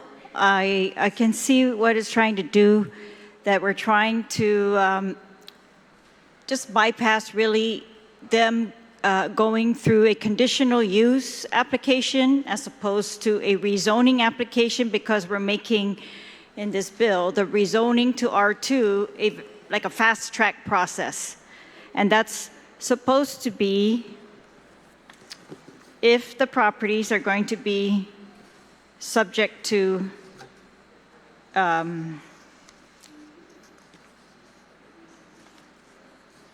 these land use restriction agreements, which means that They shall require the property to remain restricted for affordable housing for a period of 10 years from the date of certificate of occupancy. Now it reads 15 years. So we're fast tracking a process for multifamily units to rezone your property to be multifamily units for the LURA for those who when we're willing to put a land use restriction on it for affordable housing. So for that purpose, of course, I support this bill. I support that we can fast track multifamily R2 zoning, for example, from in the bill allows from agriculture to R1. So no problem with that. Allowing what's currently zoned A to now be an R1 single family residence, I think that's conducive. And the same thing with some of these to go to R2. I just want to get into some of the details of how we are fast tracking it. So we're cutting down the number of hearings, it looks like, that the municipal planning councils have to have. And then we're requiring the developers not to submit their plans until the property is rezoned, and then they can submit their plans. But for somehow, they're going to be enforced that their plans have to be subject to this low-income, affordable housing model. But when we talk about what that affordable housing is going to mean for this program, that's one of the issues I want to talk about. So if you look at it, I think it's in the intent, and throughout the bill, it says affordable housing. On page 4, line 25 to 26, it says, under B, that affordable housing means housing units designated for families earning between 50 and 150% of the area median income of Guam. So if you see, I pass out an amendment to change the 50 and 150% to 30 and 120% of the area median income of Guam. And this is based on, we looked up what is the AMI for Guam, and it's supposed to be about 80,000.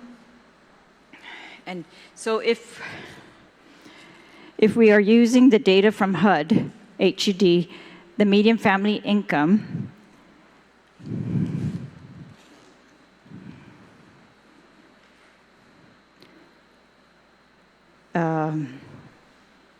that figure is 80,000 for a family of 4. The bill proposes that affordable housing is defined as 50 to 150% of this $80,100. That means for a family of 4, affordable housing is defined as housing units earning between, before adjustments, 40,000 to 120,000. And so my amendment is going to actually make these housing units available to those who are making less, making 24,000 to 96,000. And that is, I think, more in line with the HUD's numbers, and it's going to keep us to what I think in all of our common knowledge looks more affordable, and we'll take care of some. It says the program that we're doing this bill for low to moderate income, and these are the low to moderate income, and it would be 24 to 96,000.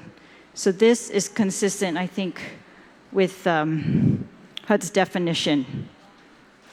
And so that's just the same amendment that I make throughout the bill to allow that this housing that we're calling affordable housing is actually going to be affordable to those in the lower income brackets as well.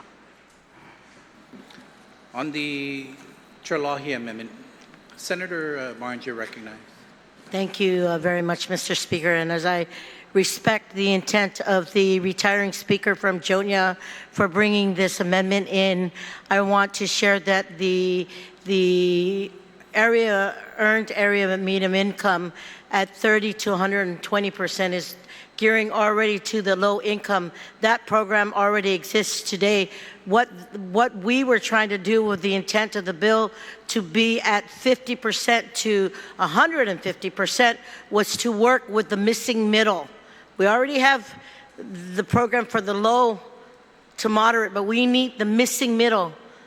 Those who cannot qualify and those who are probably just right over the threshold of low income, and that would be at the 50% mark. There's already in for 30 to 50, but from 50 to 150 will capture the missing middle and those who cannot afford for the very high pricey units. So this 50 to 150 was to work with the missing middle and those who don't qualify because they are above the threshold as it relates to already the low income. So I'm going to respectfully not support this effort at this one. So is that an objection to this bill? The amendment? Respectfully.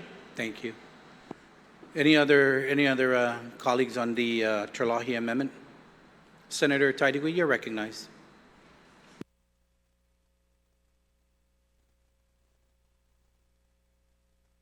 And this is the amendment to strike out the period of 10 to indicate 15 years for the date of issuance, correct, in the certificate?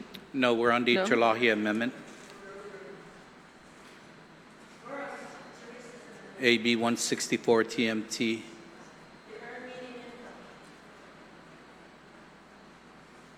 Okay, just verifying. Thank you. Thank you. Thank you. Anyone else on the Terlaje amendment? Senator Parrish, you're recognized. Just a question for the sponsor of the bill. So the bill states low to moderate income throughout the bill. It doesn't mention missing middle.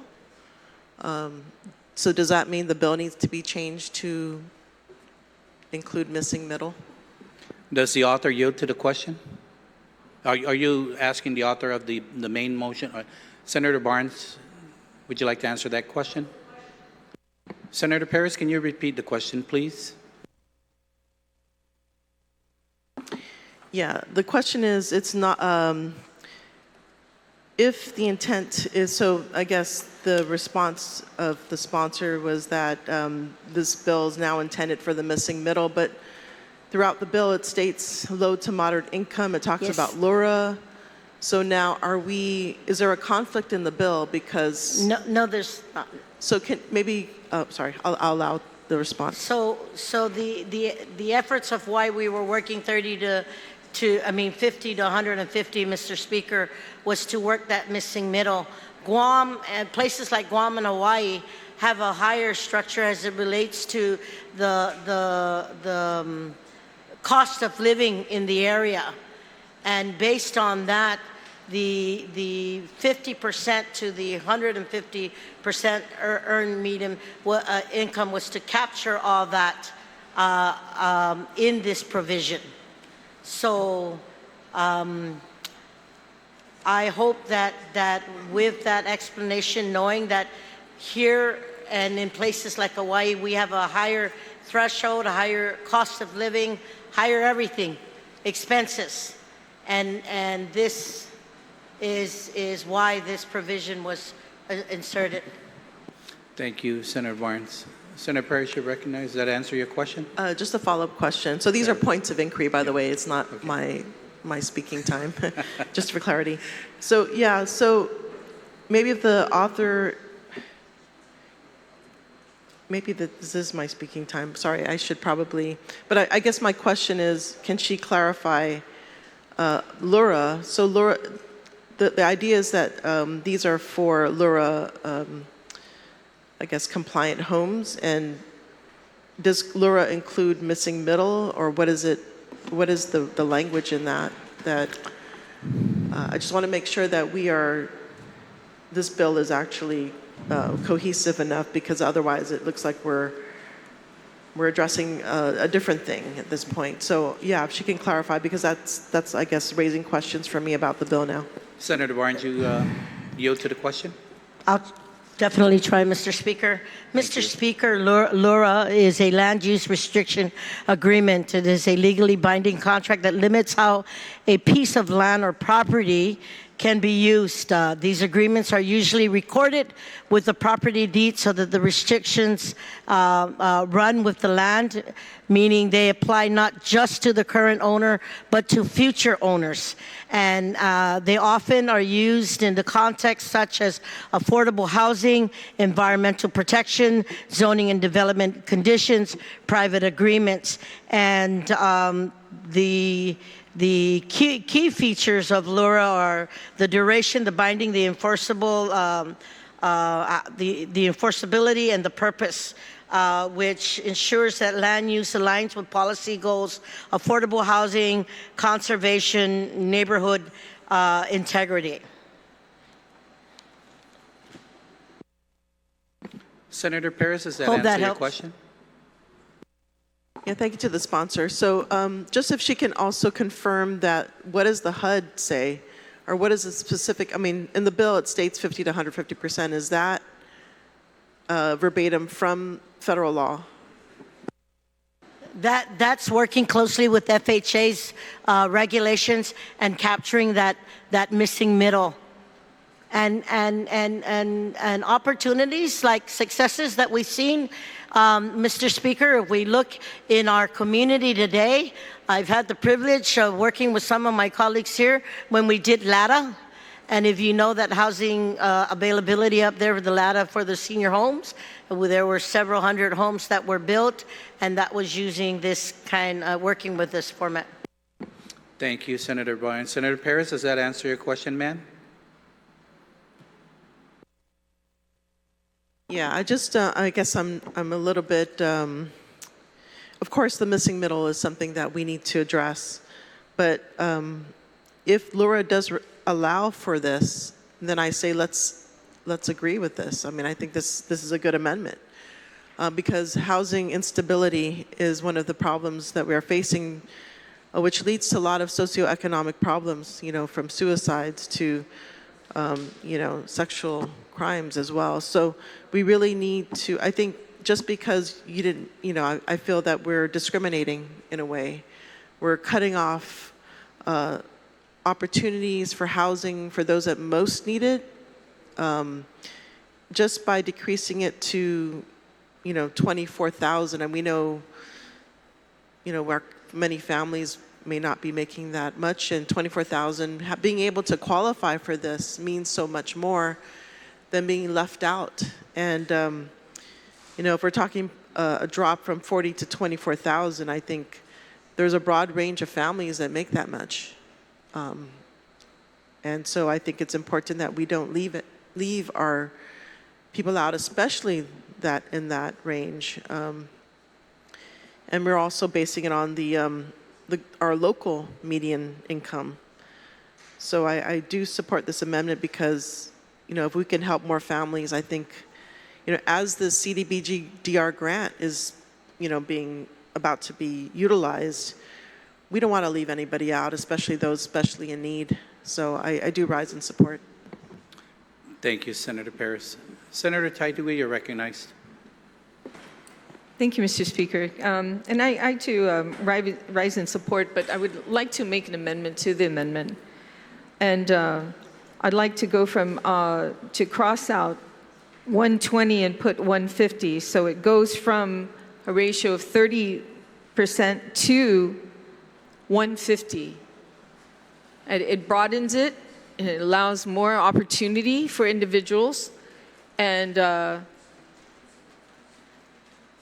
like to, you know, proffer that amendment to the amendment. And if the author of the legislation herself can chime in if that would hinder any of the, you know, HUD requirements or any of the issues there. Senator Barnes, you yield to the question? Yes, Mr. Speaker, and I respect the concern. I mean the additional amendment to this present amendment, and I wanted to make sure as HUD already has the guidelines for moderate income that the reason why we were doing the 50 to 150 was because we were catching that missing middle, but because the 30 percentage there is already inclusive in what is in the program today through HUD, but that missing middle from 50 to 150 is that affordability for those who don't qualify within the indigent and low income brackets. Okay. Thank you. Does that answer your question, Senator Tidy? Yeah, yes, it does. So you. here, yes, thank you, Mr. Speaker. So here, what we're doing here is basically focusing on the middle class. We're not focusing on anything lower than that at this point. So, and I do understand, quite a bit of the, based on the requirements, especially on the AMI, defining it.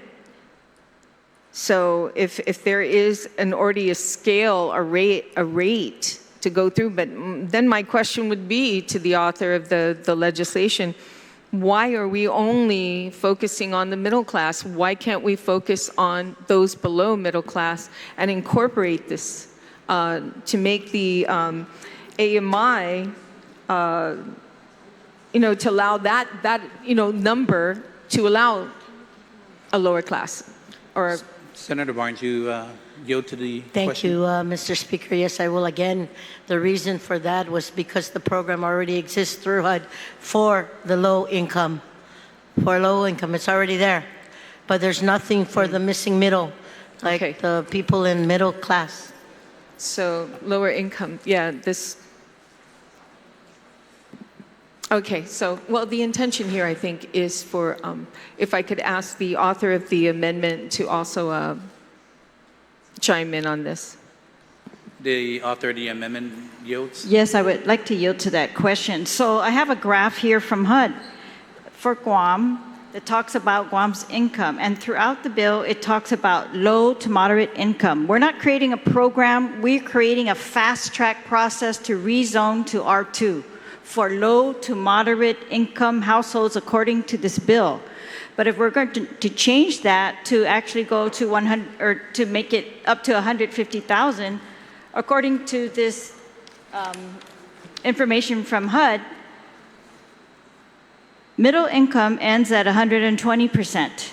Anything over 120% is upper income. That's their criteria. Yeah. So 30, up to 30 is extremely low. 30 to 50 is very low. 50 to 80% is low income.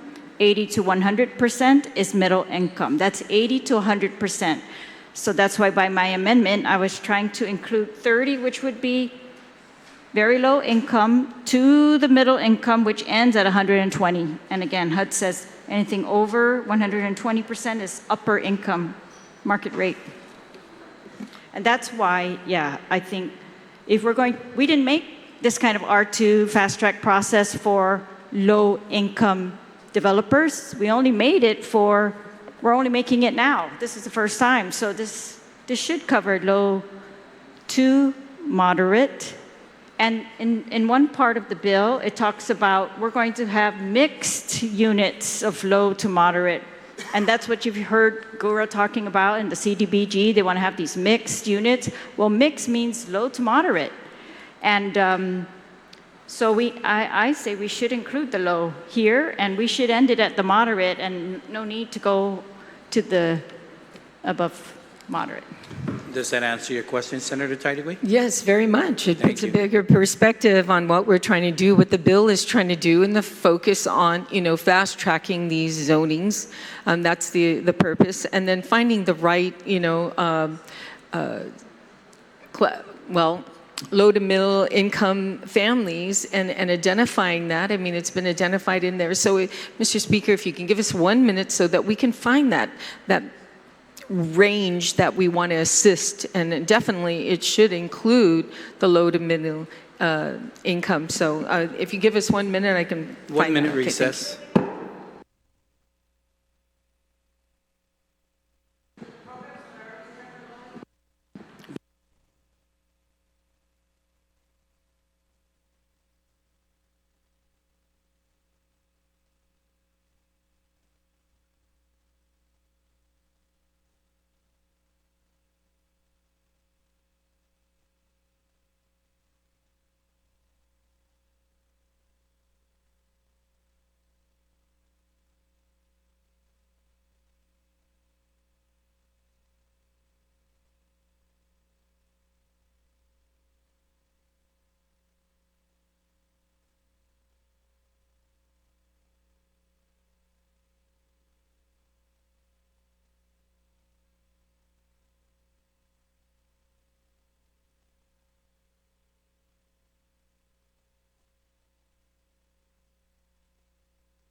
Legislature is called back to order.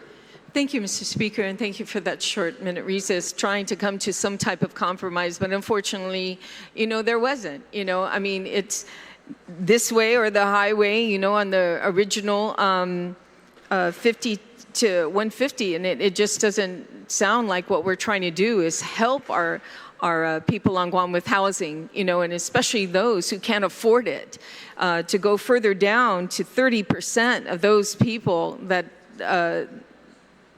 are the ones who are struggling more than the middle, which we are reaching here, based on charts.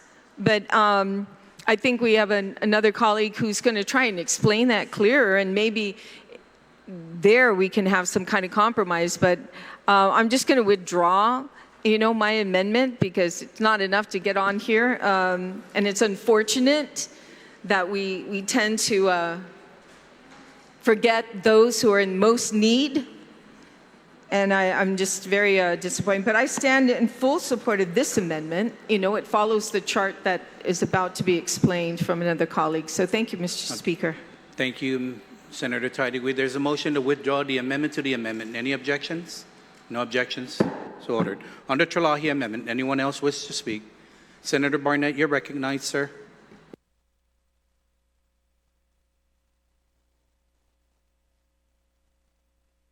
Mr. Speaker, for the opportunity to speak in support of the amendment.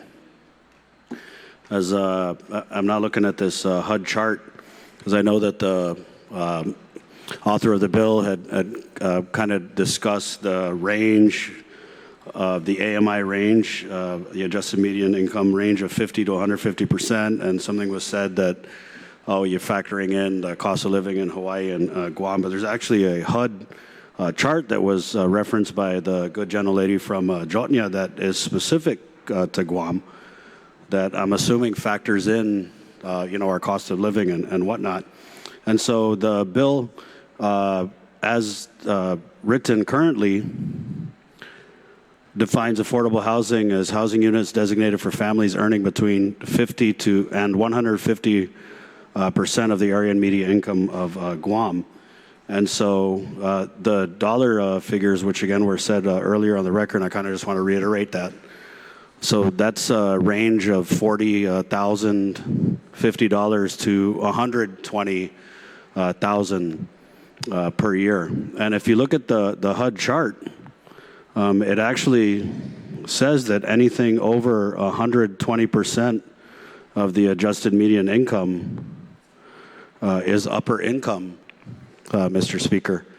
So we can talk about the missing middle, and that's a valid point if you're talking about people who are making middle incomes, but this wide range covers, we have directors who would qualify, cabinet members who would qualify for this because they're making $120,000 per annum. And HUD says anything over 120% is classified as upper income. And so again, if the intent of the bill is to fast track affordable housing for low and middle income people, then the bill as we're discussing it now has moved away from that. And now it looks like we're forsaking the lowest earners in our community in favor of people who are earning upper incomes. And so I can't support that, but I can support the amendment, which brings it back to a more reasonable range of 30% and 120%, which measures out to $24,000 per annum. And I know we have many people in the service industry who make that much, that little, who would be able to avail of these units that we're trying to fast track. But, if the bill's intent is to assist low to moderate income households, why are we trying to assist upper income households that don't necessarily need the type of assistance that someone making $25,000, $30,000 a year, or a household making $96,000 a year So, Mr. Speaker, I rise in support of the amendment, I mean, the bill in itself, it is a good idea if we stick to the intent. And the intent, as stated, says that we're trying to assist low to middle income families with more affordable housing options. And so that intent I support. I don't support, making affordable housing affordable for the highest earners, not just in our government, but also in the private sector. So again, Mr. Speaker, I'd ask that we stay true to the intent of the bill and honor HUD's AMI assessments of 30% and 120% as they truly reflect lower to middle incomes. And, we could talk all day about the missing middle, but the missing middle is in the middle. It's not at the top.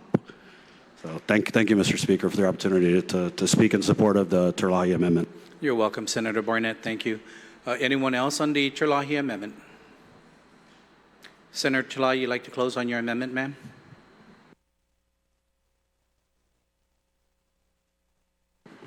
Yes, and I got this amendment based on the language from the bill that keeps throughout the bill saying it's particularly, we are doing this fast track rezoning program for low to moderate income houses, low to moderate income. It says it, you'll see on my amendment all the places that it says that. And it even says towards the end of the bill on subsection D, for affordable or mixed income. So everything above affordable is, high income, I guess. So I thought we're making a fast track rezoning program. We're not making the housing program or the tax credits program for affordable housing. That's not what we're doing here. We're just doing a fast track rezoning. And who are we going to do this for? Is it for the missing middle? Because that's not what this bill says at all. It says for the low to moderate income. And so I'm just trying to make sure that we include the low to the moderate income. And this bill, if we kept the 150%, would take it up to what, I don't know, according to my figure, says anything above 120% is upper income. But I think if we end it there, I'm good with that. And that way, we stay true to what we advertise we're going to do here, take care of low to moderate income. And so I'm just pushing this limit a little bit down. I don't think that's going to hurt anyone, that we're going to have them fast track R2 zones for low income households also. And I don't think it's going to hurt anyone that we are going to fast track the R2 rezoning for moderate incomes. So that's my amendment. Thank you, Senator Terlahi. On the Terlahi Amendment, there's been an objection. So am I hearing it correctly? She's working it from 30 to 150 or 30 to 120? Because the amendment says 30 to 120. That's the Terlahi Amendment is the That's 30 right. to So I just 120, wanted, yes. just based on what you saying, I Yes. wanted a verification. Yes. Yes. All right, I'll make that amendment, 30 to 150. I think, but from the data I have, anything above 120 is called upper income.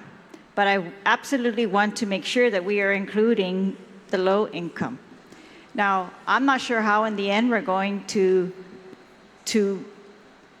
produce for these people if they can only build in the high income areas. Like, we're not mandating in the bill that they do these mixed things.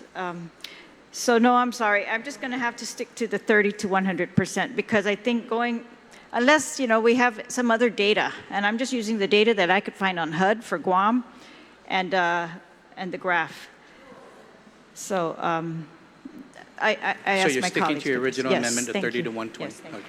On the Terlahi Amendment, there had been an objection. All those in favor of the Terlahi Amendment, please signify by raising your hand. Amendment fails. On the main motion on Bill 164-38, any other? Oh, if I could I'm sorry. continue. Yes, yeah, the floor. All right. So so that's why I like the bill, because we were going to do fast-track rezoning for low to moderate households or low to moderate developments, low to moderate income developments. That's a great idea. And yes, we have other programs where you can qualify for these programs, or the developers can qualify, but that's not what this is a unique process that we're trying to establish, and that is fast-track rezoning. And so I don't see any harm in extending the fast-track rezoning, of course, to the low income. It seems silly to me that we're going to only fast-track rezone middle income. We should include low income, and we don't need to include the high income. Those are already being taken care of by the market. That's how they're established, just by market rates. But so there were just a few other things in the bill. If I could see, I was very happy with some of the amendments that were made in the committee. They took care of EPA's concerns regarding sewer. They took care of BSP's concerns, Bureau of Statistics and Plans, as to their responses and how they're overloaded to respond within 30 days, which the bill was mandating them to do, to point out all their concerns within 30 days. So this gives them extra time if necessary. So those are good. I would just like to ask about, on page 8 of the bill, on subsection FB, line 14, it says these developments shall be required to connect to a public sewer system. That's what EPA wanted, so I'm glad that's in the bill. But the rest of the language in this sentence, I don't see that in EPA's. So I would just move to strike the rest of that sentence so that we just stick to what EPA says. If it's multifamily, then they must have a sewer, period. I'm pretty sure that was them. BSP said the same thing. So I could also make that amendment. That's not in writing. Just to strike. To strike, where do you want your strike? Line 14, after the word sewer system, to put a period and strike the rest. So there's an amendment to strike after the word system, line 14, page 8, or otherwise demonstrate compliance with all GEPA requirements for wastewater infrastructure in sensitive recharge areas. Any objection? Page 8, line 14, after the word system, there'll be period, and then strike out or otherwise demonstrate compliance with all GEPA requirements for wastewater infrastructure in sensitive recharge areas. Okay. No objections? There was an objection? There was an objection. All those in favor? If I could close. You can close. Yes, I'm just going to read from EPA, and they said that we should not conflict with Guam water quality standards that require that high-density residential development, more than one dwelling per 1/2 acre, should not occur without adequate public sewer service. And it says where this should and that nitrogen disposal system should only be extended to R1 single-family dwellings that meet the current minimum lot size requirements.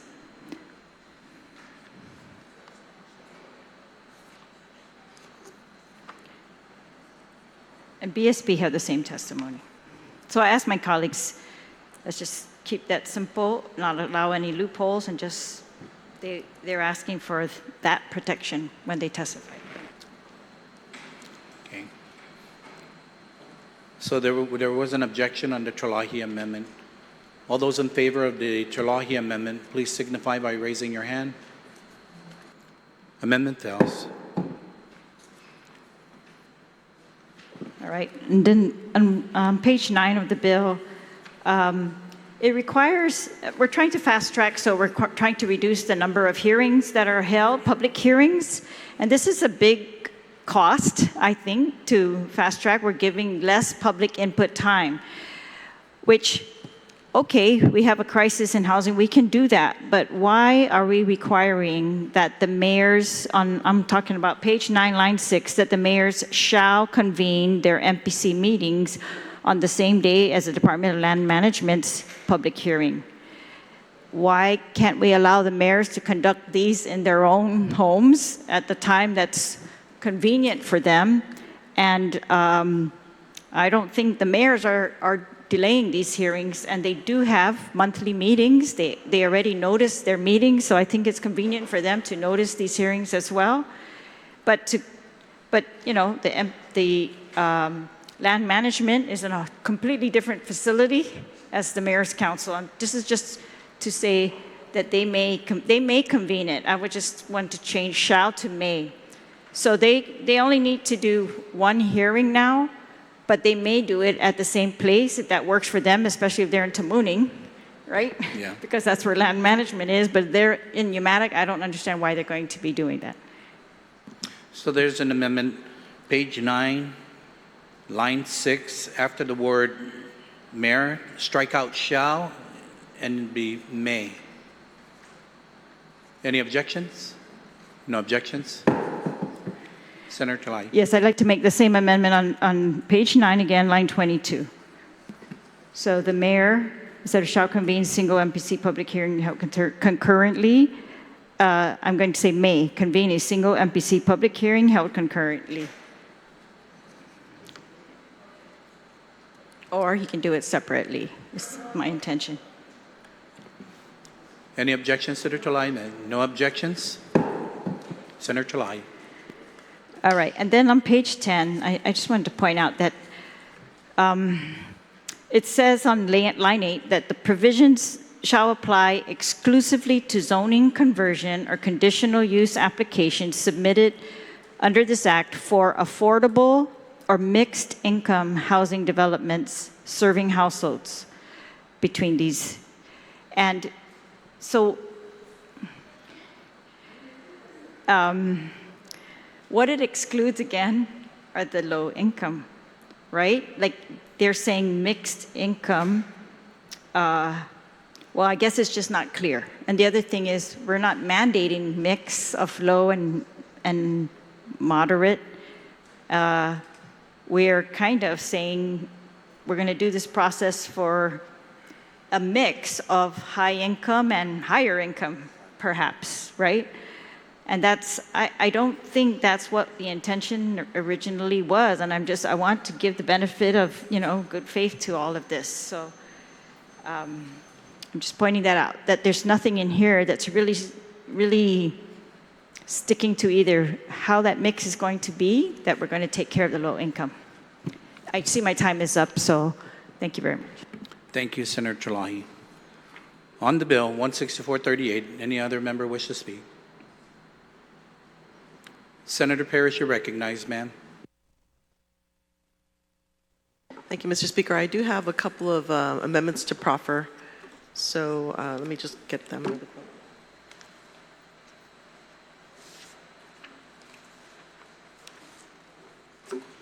Okay, the first one,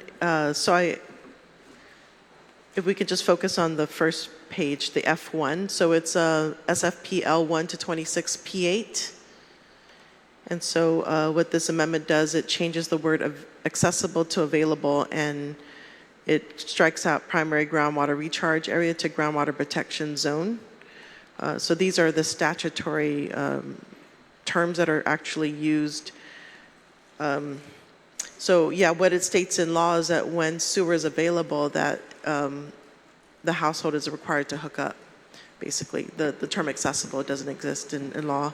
And then as far as the primary groundwater recharge area, that is the groundwater protection zone, so pretty much the northern part of Guam. So I just wanted to just kind of tidy up some of the language here, and I asked for my colleagues. But the backside disregard, because that amendment already was proffered and failed in regards to multifamily housing. It should have been that they are required to hook up on sewer. But yeah, disregard the last page. I didn't want to, create more paper waste. So just that first part. On the Paris Amendment, on the first part A, Senator Sinagasing, you're recognized, sir. Mr. Speaker, I'm just curious. I'm looking at page 8, line 1 to 26. I'm going to assume that when she says service is available, are you looking at line 26, or is it somewhere up above, or what?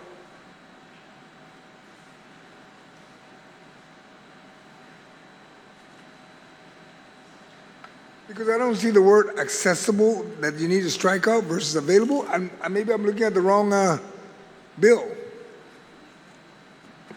Senator Sinagasing, it's on line 3. Line 3 of page 8. Existing municipal sewer system, period, or comma, is accessible. Okay, So thank you. I'm you're just welcome. looking at it because the beginning it says 1 to 26, so All right. you got to look for it, and we shouldn't be doing that. Every point of amendment should identify what we're looking at. Thank you. Thank you. Anyone else on the Paris Amendment? Senator Chalai, you're recognized.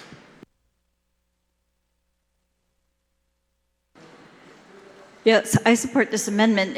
The word change is actually to make it match with what the committee did. So I think that's very good. So now it says if available, and then the next line also is about if it's not available. So we're not using two different terms. I think that's a good amendment. And then her changing to the groundwater protection zone, GPZ, that is the term that EPA and BSP also use. So I think that's also very consistent with what the committee changes we're trying to ensure. Thank you. Thank you, Senator Chalai. Anyone else on the Paris Amendment? Any objections? Senator Paris, you like to close? No? Okay. No objections. Amendment passes. Senator Paris, you're still recognized. All right, thank you, Mr. Speaker. So the next amendment I'd like to proffer is SFP L6 P5. So the amendment reads, so it has to do with land use restriction agreement. So this one would increase it to 30 years. So the reason being is that 15 years is a minimum, but FHA allows for an extension up to 30 years, and I think that is, important when we think about trying to promote affordable living. 15 years goes by, 30 years, yes, we need to have stability and ensure assurances that we can live in this house at least for 30 years. I think that provides some sense of security for our families who really need affordable homes. This is on line 6, page 5. Subsection C, under land use restriction agreement. On the Paris Amendment, anyone wish to speak on the Paris Amendment? Any objections? No objections? Senator Paris, would you like to close on your amendment? Thank you to my colleagues for their support.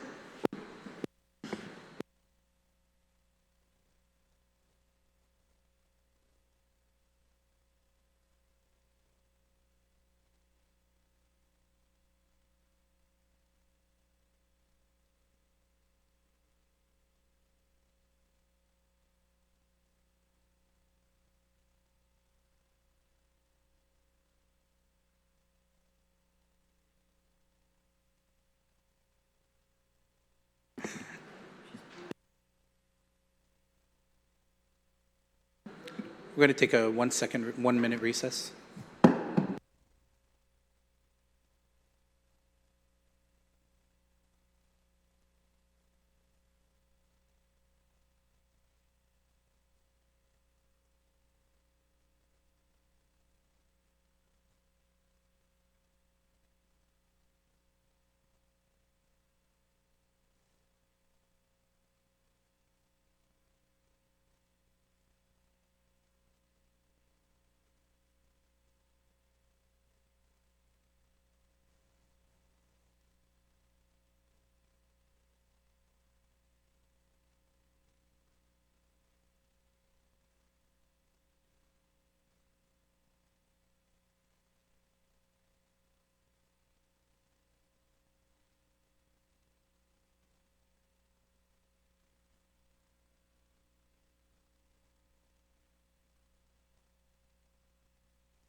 We're back from recess.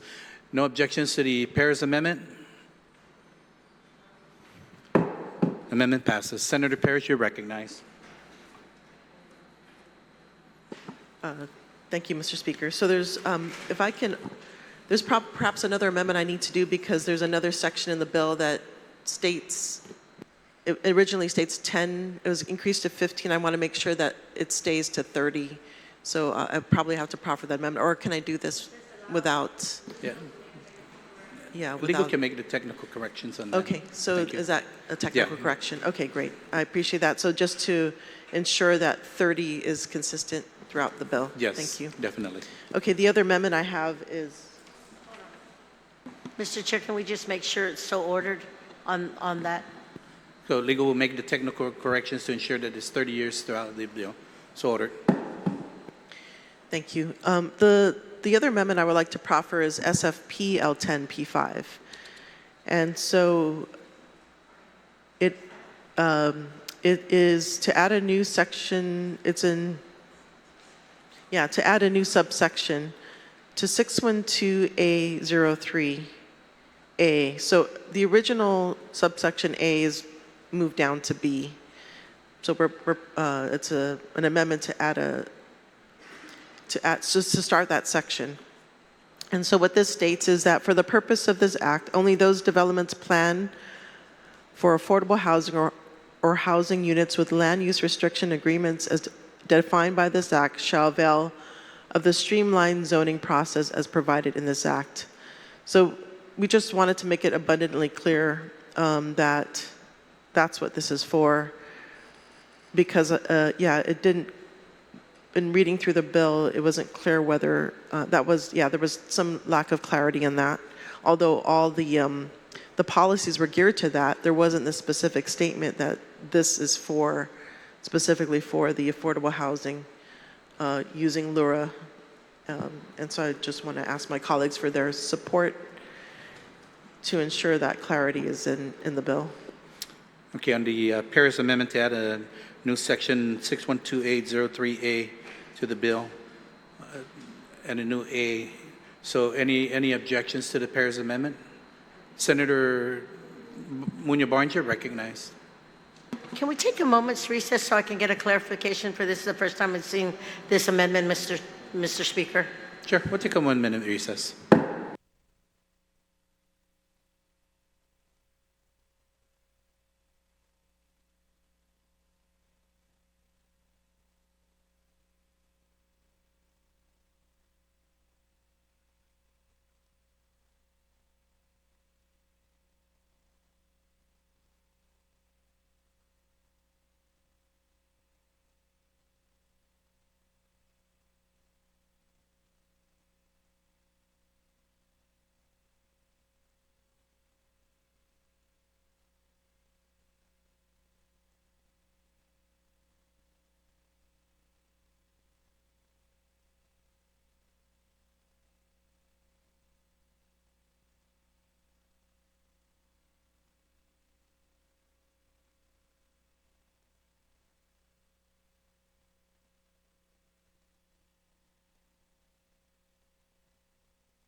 Legislature's called back to order. Senator Barnes, you wanted the short recess, right? You're good? We're good? Senator Perez, so we're back onto the Perez Amendment. Is there any objections to the Perez Amendment?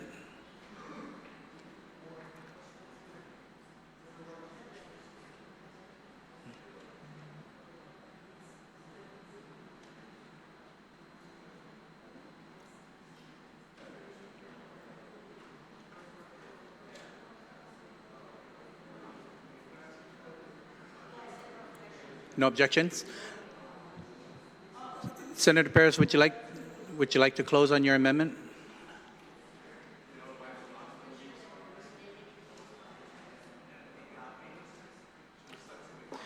Yes, thank you.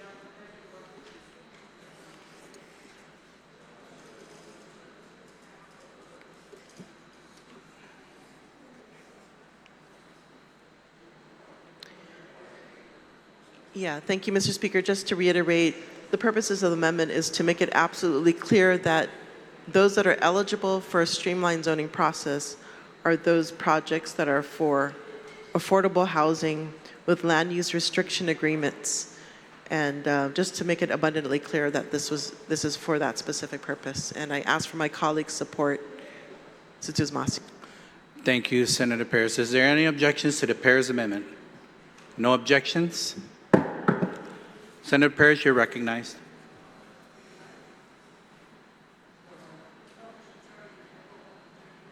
On your last amendment, Senator Perez? I'm not going to proffer that amendment, actually. Okay, Yeah. so you're going to withdraw this amendment? Yes, yes. Senator Perez will be withdrawing her amendment, SFP L 14 to 27 1-2 P 6-7. Any objections? No objections? On the bill, 164-38. Anyone else wish to speak? Oh, I'm sorry. Senator Perez, you can finish off on yours. Thank you. Yes, thank you, Mr. My Speaker. apologies.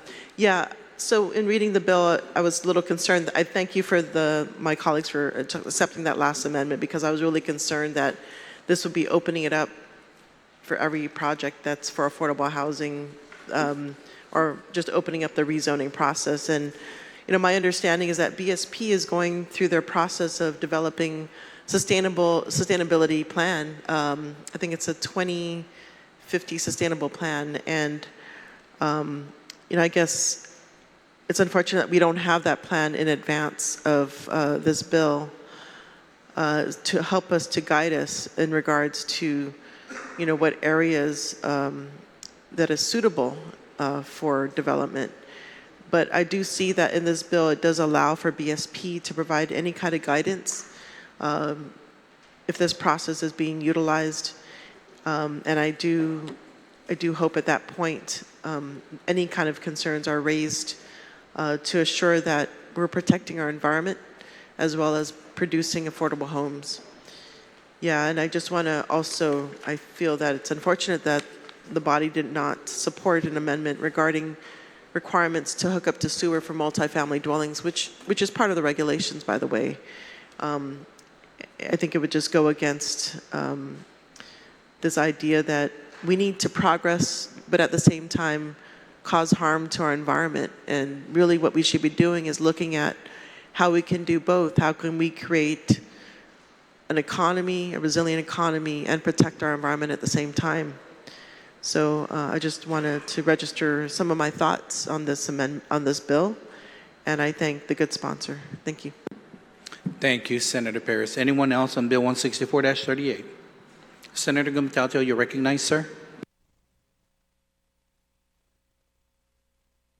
Yes, thank you, Mr. Speaker, for allowing me to speak on Bill 164-38. This is not the first measure we have taken up to create a pathway for more affordable housing on Guam. And don't take my word for it, as we all can look at the findings and recommendations by the committee. They noted in the committee report, quote, "The committee finds that Bill number 164-38 provides an alternative to create affordable housing. The bill allows for expedited zoning changes or variances for tracts of land in exchange for the owner's agreement to keep the price of housing affordable through a land use restriction agreement, or the LURA, as we've been hearing for much of the day, and I'll close quote that. Again, a LURA is an agreement between a property owner and the government in which the owner agrees to restrict the use of their property, typically for affordable housing, in exchange for benefits like low-income housing tax credits, or the LIHTC that we've also heard about this afternoon. Again, these restrictions often include limits on rent and tenant income. Mr. Speaker, the majority of homes in Guam and America are priced, even in the midst of a so-called housing affordability crisis, at close to construction costs. The value of land generally seems small, probably 20% or less of the value of the house. To us, this means that Guam and America as a whole may have a poverty crisis, but its housing prices are basically being tied down by the cost of new construction. Unless policies like this Bill 164-38 can miraculously produce houses at far less than normal construction costs, such programs are unlikely to radically reduce the distribution of housing costs here in Guam. This, I believe, Mr. Speaker, is a reasonable alternative. There are examples from other places in America that this measure attempts to replicate. There are financing programs that will be able to be tapped to help our housing needs here too. Mr. Speaker, with respect to the broader housing inventory challenge we continue to face as an island community, complicating access by local residents to affordable housing, more like housing in general, is the fact that we learned a few weeks ago through the local media reports that the U.S. Navy leadership is looking to address near and midterm housing shortfalls for what they're doing on our bases. Mr. Speaker, acknowledging the difficult challenges that we face with limited to non-existent affordable housing opportunities, I offer my support for this measure, and I ask the sponsor of this measure if I can be added as a co-sponsor. Thank you, Mr. Speaker, for the time. Thank you, Senator Gumtato. Any other member wish to speak on 164-38? Senator Muñoz-Barnes, you're recognized to close. Thank you, Mr. Speaker. But before I do that, just working with my colleague from Jonia and listening to the concerns of some of our colleagues in reference to that earned medium income and making sure that the affordability is between the 50 and 150 earned medium income, and making sure that the concerns of the 30%, which is the low income, they wanted to make sure that they weren't taken away from that. Then I did support the effort of saying that I would move to amend the portion on the earned medium income from 30% to 150 and ask legal to make the necessary corrections. And the good senator said she will work with me on that. There's an amendment to, yeah. You're making an amendment to Yes. change the income from To the, to 30 to 150%? yes, instead of 50. Instead of 50. Yeah. So if there's anyone want to speak on that, or if there's no objections, Senator Chalahi, you recognize?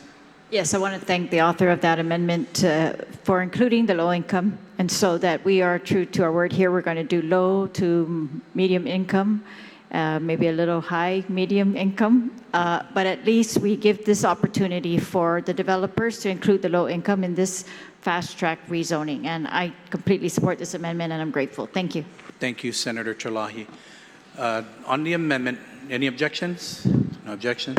Senator Barnes, you're recognized. Thank you, Mr. Speaker. And I know that there were some members who asked to be co-sponsors. I know Senator Gumatalto and anyone else who wants to be a part, Senator Jesse Lohan, Senator Vince Boros, Senator Cabo, Senator Matanani, and if Senator Paris or Chalahi would. Senator Duenas, I forgot, who literally was the Oversight Chair in Housing, and Vice Speaker, you, if the other three senators would like to be included. Yes, Senator Chalahi, Senator Barnett, and Senator Paris. So all members present. Yes, sir. There's an amendment to place all members as co-sponsored that are present. Any objections? No objections. Thank you. You can And continue closing. Thank you. You know, Mr. Speaker, time and again we hear the same story from our people. If I leave Guam, I can earn more. Life is less expensive.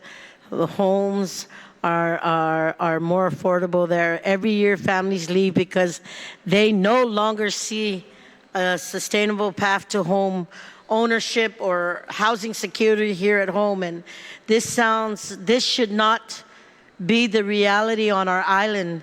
The housing crisis is very, very real for those trying to build a life here.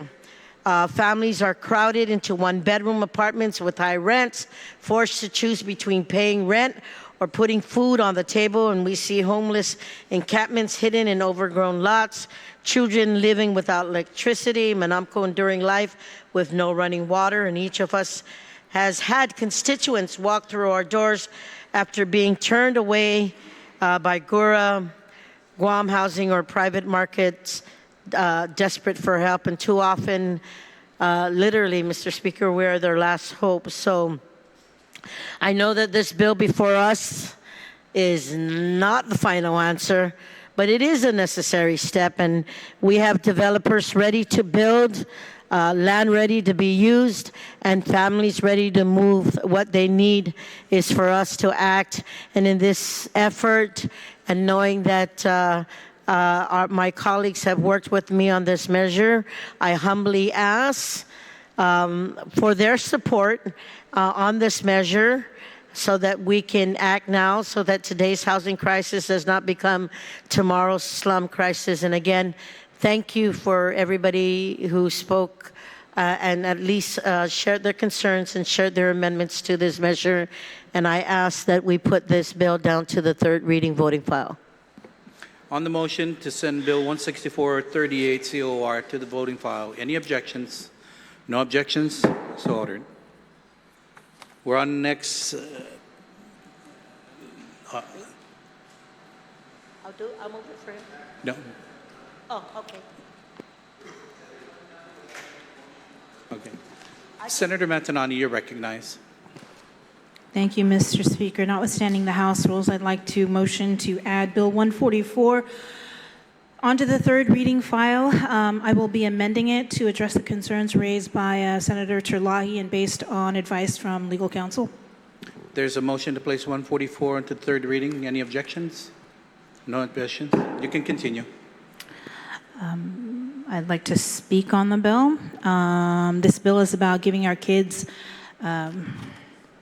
the safe fields they deserve. Just real quickly, Bill 144 is an act to amend subsection 771403 and 771405 of Chapter 77, Title 12, Guam Code Annotated, relative to extending the authorized tax credits for the rehabilitation and improvements of the football fields operated by the Guam National Youth Football Federation. The Guam National Youth Football Federation runs the fields where hundreds of our children and teens practice and play every week, but those fields are worn down and falling apart. Our kids deserve better than that. A few years ago in the 36th Guam Legislature, they set up a tax credit program so businesses could pitch in to fix these fields without taking money away from other government services. It was a good idea, but COVID-19 and Typhoon Mawar, it prevented the league to never really get to use this tax credit program. The bill gives them more time, and I also want to give credit to the original authors of this bill, Congressman James Moylan, Senators Chris Duenas, Frank Blas Jr., and Tony Ada. And I'm also hoping for my colleagues' support that voted in favor of this bill back in the 36th Guam Legislature, many of whom continue to serve today. They include, again, Speaker Blas, Vice Speaker Ada, Senator Duenas, Senator Tina Rose Munoz-Barnes, Senator Sabina Perez, Senator Josen Augustine, Senator Tello Taidagui, and Senator Therese Terlahi. What we're doing is we're simply continuing what they started to make sure the fields get fixed. At the end of the day, this is about giving our kids safe places to play, helping them stay active, and building stronger, healthier communities. I ask for their support, not for me, but for the children of Guam and their future. So my amendment to address the concerns from Senator Chirlahi would be to revert to the original language of this bill, with the exception of keeping intact the language that extends the deadlines for implementation of this program. So all of the financial figures here will remain the same in the original bill, and we're just moving back the deadline. So it gives the Football Federation the time to actually utilize this tax credit program. Again, I motion to amend this bill. So there, can we get that in writing, the amendments to? We'll take a 1-minute recess.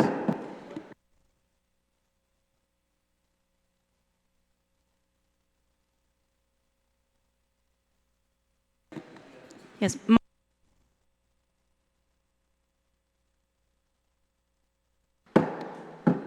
Session's back in order. My amendment would be to strike out any additional revenue indicated in the bill. So there's an amendment to strike out any additional revenues throughout the bill at this point. Correct. Anyone wish to speak on that amendment to strike out any additional revenues? No? Okay. Senator Chirlahi.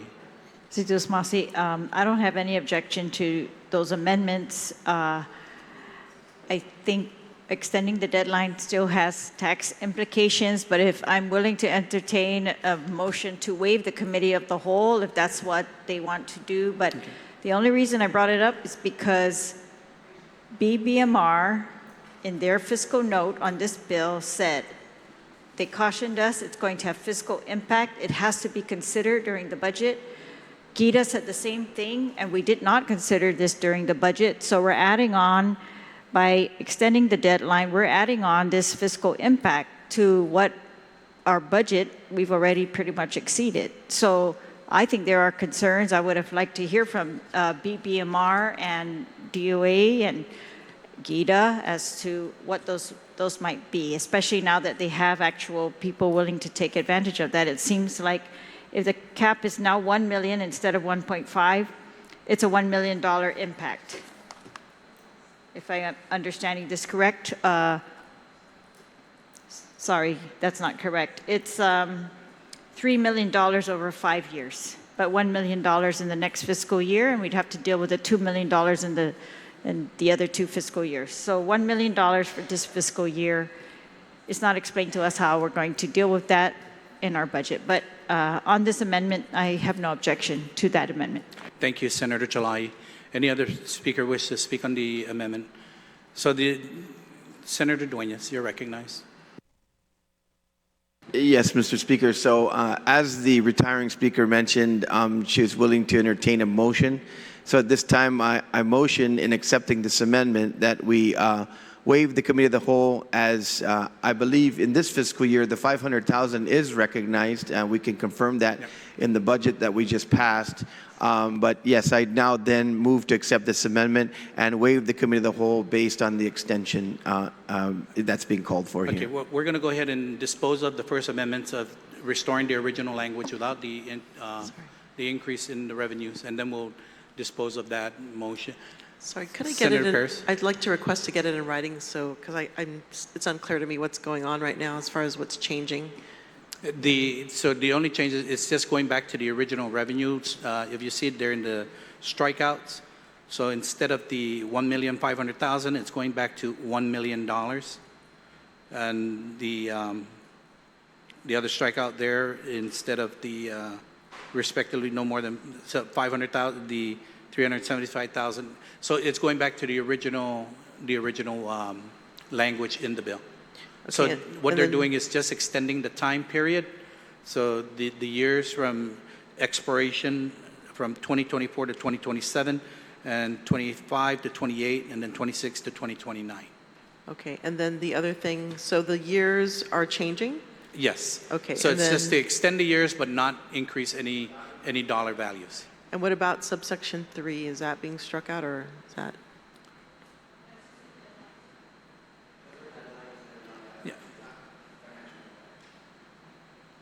And subsection, Section 3 also just increases, extends the years from 2023 to 26, 22 to 25, Yeah, 23 to 26, 24 to 27.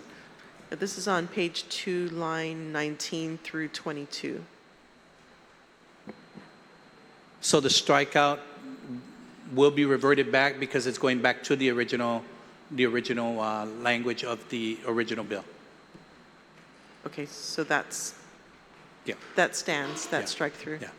Okay, thank you. No? Yeah. Yeah. Okay. Anyone else on the amendment? Any objections? No objections? Senator Dueñas, you're recognized now. Sidus Masi and Susmasi to the colleagues for allowing for that amendment to go forward. So I support the bill, Mr. The committee Speaker. of the whole. Motion to committee of the whole. Yes, I'm working on that. So I support the bill, Mr. Speaker, and so at this time, before I make some additional comments on the bill, I would like to humbly make a request to waive committee of the whole based on that amendment having been proffered, and that it's an extension of the original amounts going forward as originally enumerated in the original law. There's a motion to waive the committee of the whole. Any objections? Senator Chalahi, you're recognized, ma'am. Yes. Could we please get confirmation as to whether this is included in the budget or not? I'm seeing a message here supposedly from BBMR that it is not. And then that would require an amendment to the budget. Senator Dueñas, you're recognized. You want to answer that inquiry? Yeah, can we take a 1-minute recess? We'll take a 1-minute recess.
We're back from recess. Senator Dueñas, you're recognized. So we did get confirmation, Mr. Speaker, that there's a total of $800,000 that is actually in the current budget right now between two football organizations, one for $500,000, one for $300,000. So my opinion, and in understanding in prior years when appropriations or tax credits were issued, one of the fund that was consistently from time to time oversubscribed was the Tourist Attraction Fund.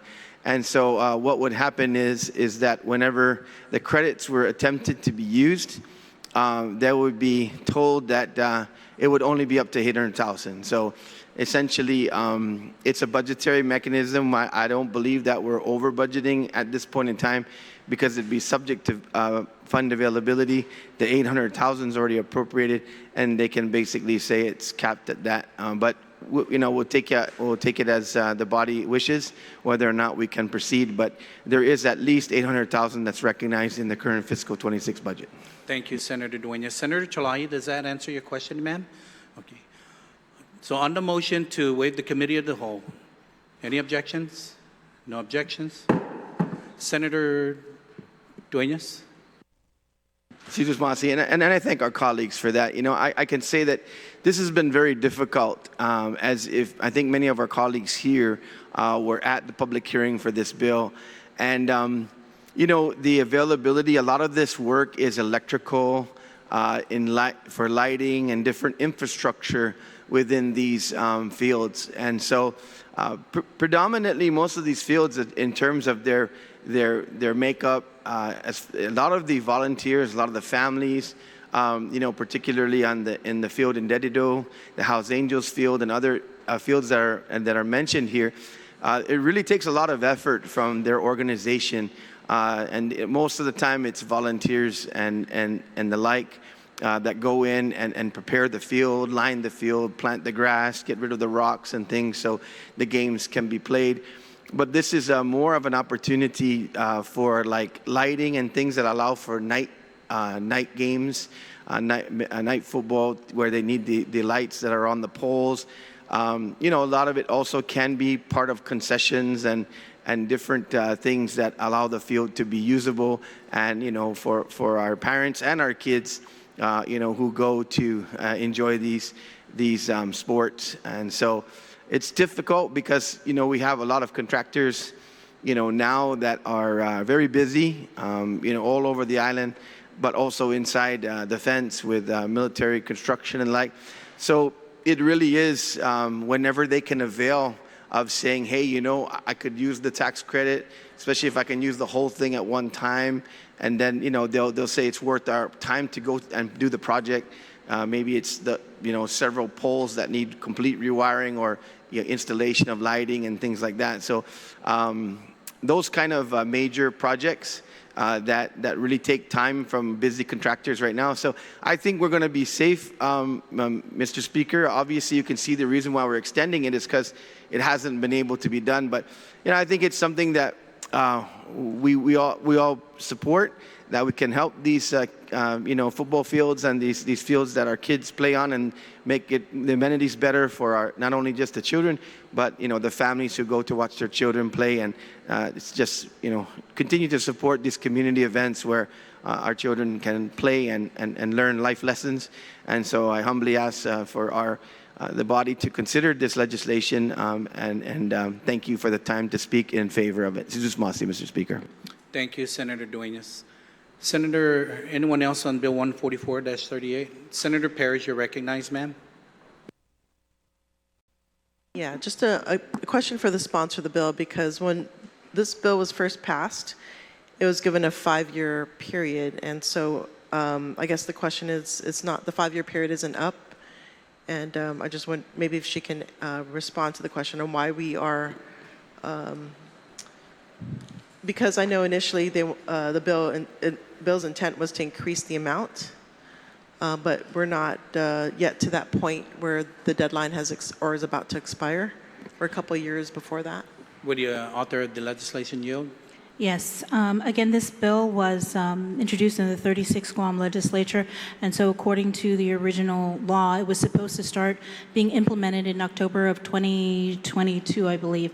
But we were experiencing COVID, and then we had Typhoon Mawar, and so members of the Guam National Youth Football Federation came to me and asked me if they could, if we could amend the deadlines so that they could take advantage of this tax credit program starting in 2025, moving forward over the next 5 years. Does that answer your question, Senator Perez? Yeah, so if you add 5 to post 2022 is 2027, so I'm just wondering why we're addressing it, I guess, a year this soon. Yeah, I guess normally we I guess it's okay, but I just wonder why we're addressing it so soon. Thank you, Senator Perez. Anyone else on 144-38? Senator Salas Mantanani would like to close? I just would ask for my colleagues' support on Bill 144. Again, this is for the children of Guam, and it really does help the Guam National Youth Football Federation take advantage of this tax credit program. I'd also like to make a motion to add co-sponsors, Senator Jess Lujan and Senator Shelley Calvo. If we can just, I didn't realize Senator Trelahi raised your hand before I recognized you to close, so let me just recognize her quickly. My apologies. Senator Trelahi. Sijus Masi, and I have no objection to this bill to extend the deadline. My only concern on this bill is that both Gita and BBMR, and then I just received a message from Lester that says, as I was trying to confirm with the chairman of finance, so according to BBMR, the bill would add 1 million on top of the existing 500,000 for FY26. So, and he's only saying 500. He didn't acknowledge the other 300. And maybe that is because of what one of the previous colleagues pointed out, that it hasn't expired yet, so they're still allowing it in FY25. Is that correct? And so that extending it, they're allowing it for FY26. When did you calculate that it expires? 2027. If I could just clarify with the sponsor, what is the expiration date on this to her understanding? Is it 2027? Or Senator is it Mantanani, right you now? yield to the question?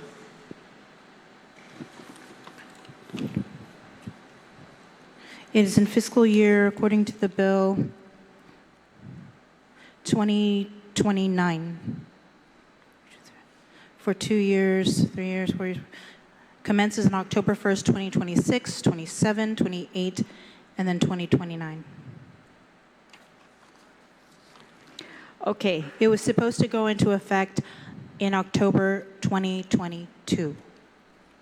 All right, and so it was supposed to go fiscal year 23 all the way to October 1, 2026, which is coming up, which is why they were allowed to include it in the tax credits on our budget for FY26, and they did include 800, even over the 500 limit. And so I have no objection to that. I think what we need to do is, if we're going to do is extend it beyond 26, because we've already covered 26. If you would consider that. And so we go 27 and we give them a few more years to continue from 27 on, as opposed to this fiscal year 26, because then that would make our budget unbalanced again. We would be exceeding our appropriations or the revenue.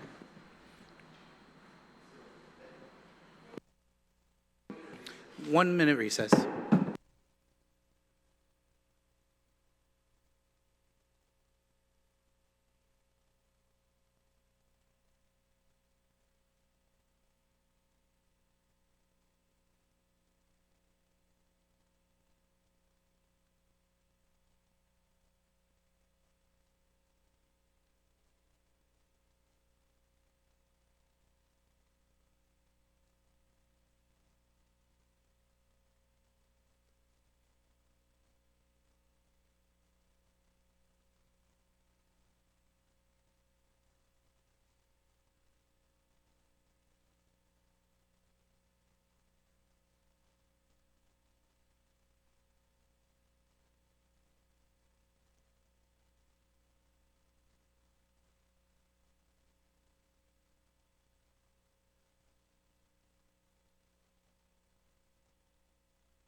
Legislature's back in session. Senator Dueñas, you're recognized.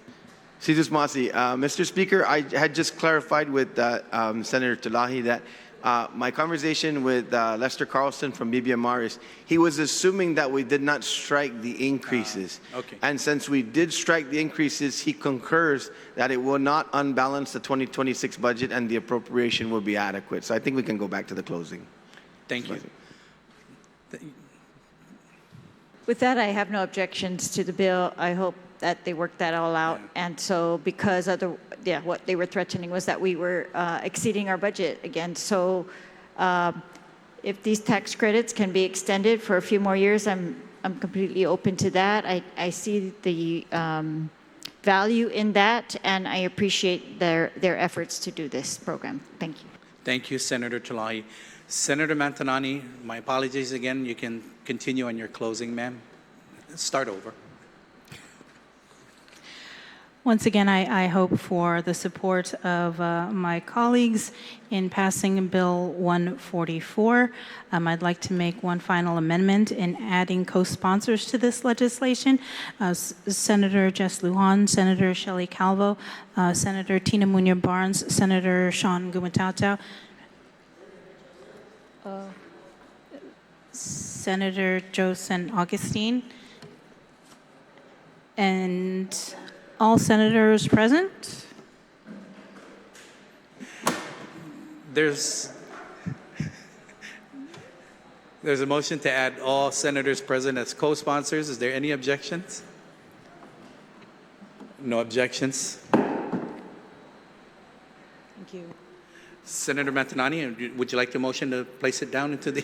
And I'd like to motion to place this Bill 144 into the third reading file as amended. To place Bill 144-30ACOR as amended. Any objections to the voting file? No objections. Thank you.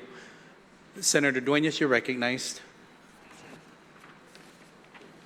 Sidus Masi, Mr. Chairman. Mr. Chairman, on behalf of our Speaker, Speaker Frank Blas Jr., he has asked me to move his bill onto the third reading and to move the bill forward for discussion on the floor. So this time, I make a motion to move bill number 177-38LS as amended by the Committee on Finance and Government Operations, introduced by our Speaker Frank Blas Jr. and other senators.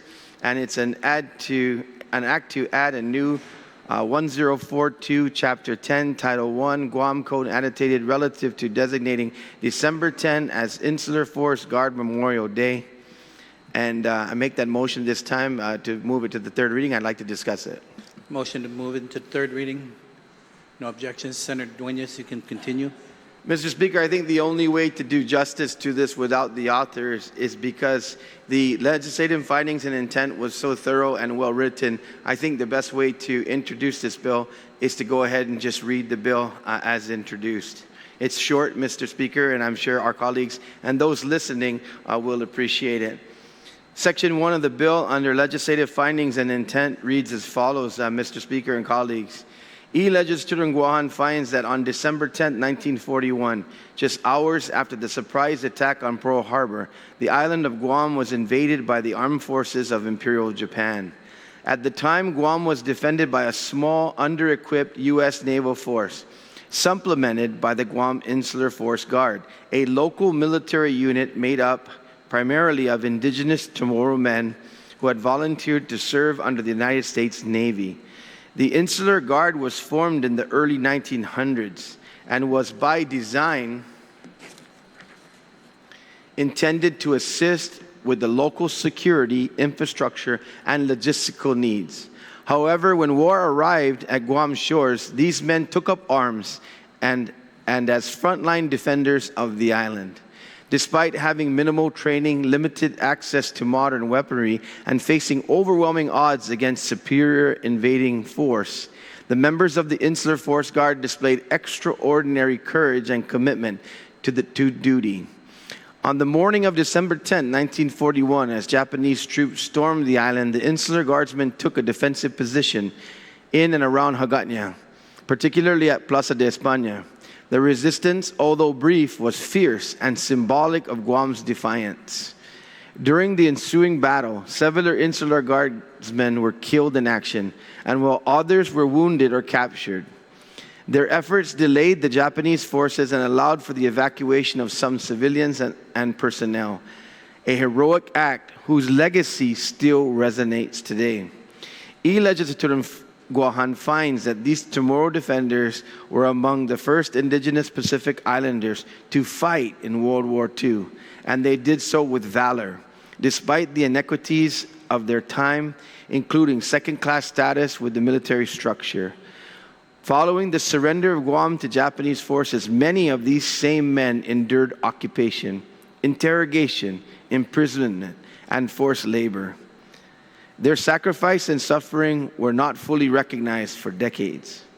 E-Legislature Guahan further finds that it was not until December 10, 1991, 50 years after the invasion, that a formal public monument was erected at the Plaza de España to honor the Guam Insular Forest Guard and their ultimate sacrifice. While this recognition was long overdue, more must be done to ensure their bravery and patriotism are remembered by future generations of Guamanians and Americans. It is therefore the intent of E-Legislature Guahan to recognize December 10th of each year as Insular Forest Guard Memorial Day and to commemorate the heroism of these local soldiers, to educate the public about Guam's early involvement in World War II, and to preserve the historical memory of those who gave their lives in defense of our island. Section 2, Establishment of Insular Forest Guard Memorial Day. A new 10042 is added to Chapter 10, Title 1, Guam Code annotated to read, Insular Forest Guard Memorial Day. December 10 of each year is officially declared as Insular Forest Guam Memorial Day in commemoration of the 246 men who were recruited into the force on the eve of the invasion by the Japanese forces. Imagalahin Guahan Magahagan shall issue a proclamation annually calling upon the people of Guam to observe Insular Forest Guard Memorial Day. Imagalahin or Imagahagan Guahan shall appoint an Insular Forest Guard Memorial Day committee to plan and make appropriate arrangements for the observance of this day. The committee may consist of representatives from the executive branch, the legislative branch, the judicial branch, various departments and agencies, the descendants of Insular Forest Guards personnel, and other interested individuals. And that's the full reading of the bill, Mr. Speaker. I certainly rise in full support of the legislation and look forward to the discussion on the floor on this valuable piece of legislation. Si Diyos Masi. Thank you, Senator Dueñas. On Bill 177-38, Senator Barnett, you're recognized.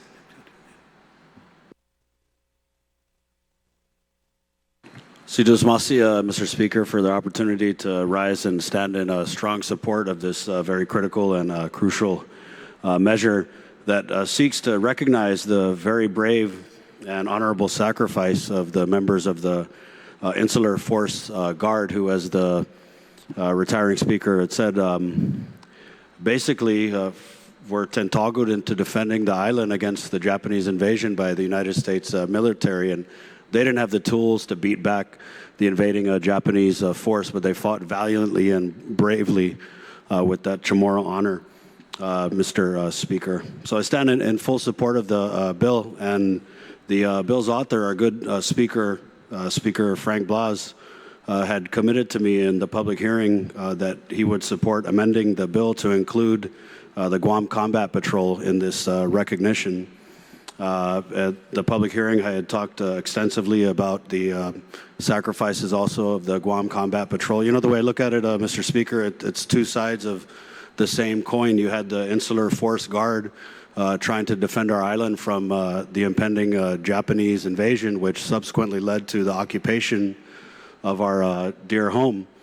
And then in the waning months of the war and the 2 years after the American liberation, the Guam Combat Patrol was formed. And similar to the Insular Force Guard, this Guam Combat Patrol was formed at the direction of the United States military, and it was comprised, Mr. Speaker, of many relatives of those who fought in the Insular Force Guard, many family members of those who lost their lives as members of the Insular Force Guard defending our island.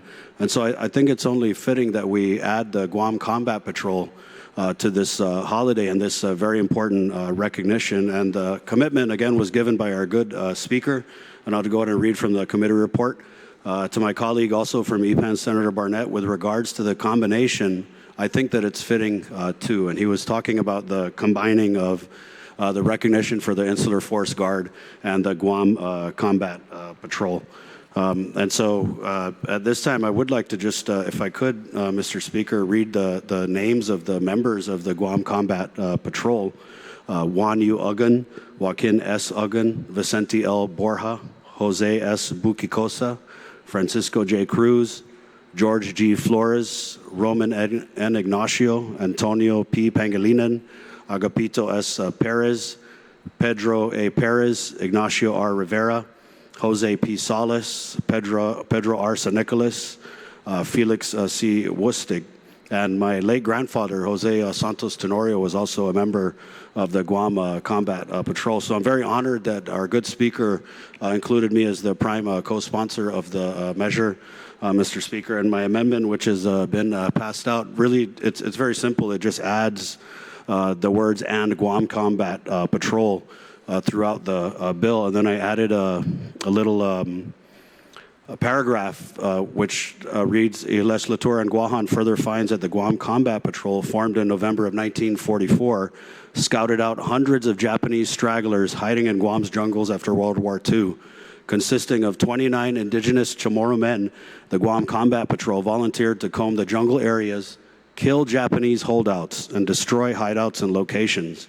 The patrol's mission was considered one of the most dangerous military combat duties in Guam after the invasion, as this force killed more than 117 Japanese stragglers. They also captured 5 of those stragglers, Mr. Speaker. So, you know, while we honor the sacrifice and the bravery of the Insular Force Guard, I think it's also relevant that we honor the bravery and the efforts of the Guam Combat Patrol. And the members of the Guam Combat Patrol were given honorary designation as United States Marines. And so all of these men who served under the Guam Combat Patrol, and many of them were also Guam Police Department officers who were enlisted into this group, they were all made honorary Marines. I believe that was an effort led by our Chief Protocol Officer. He had a great part in working for the late Speaker Umpinko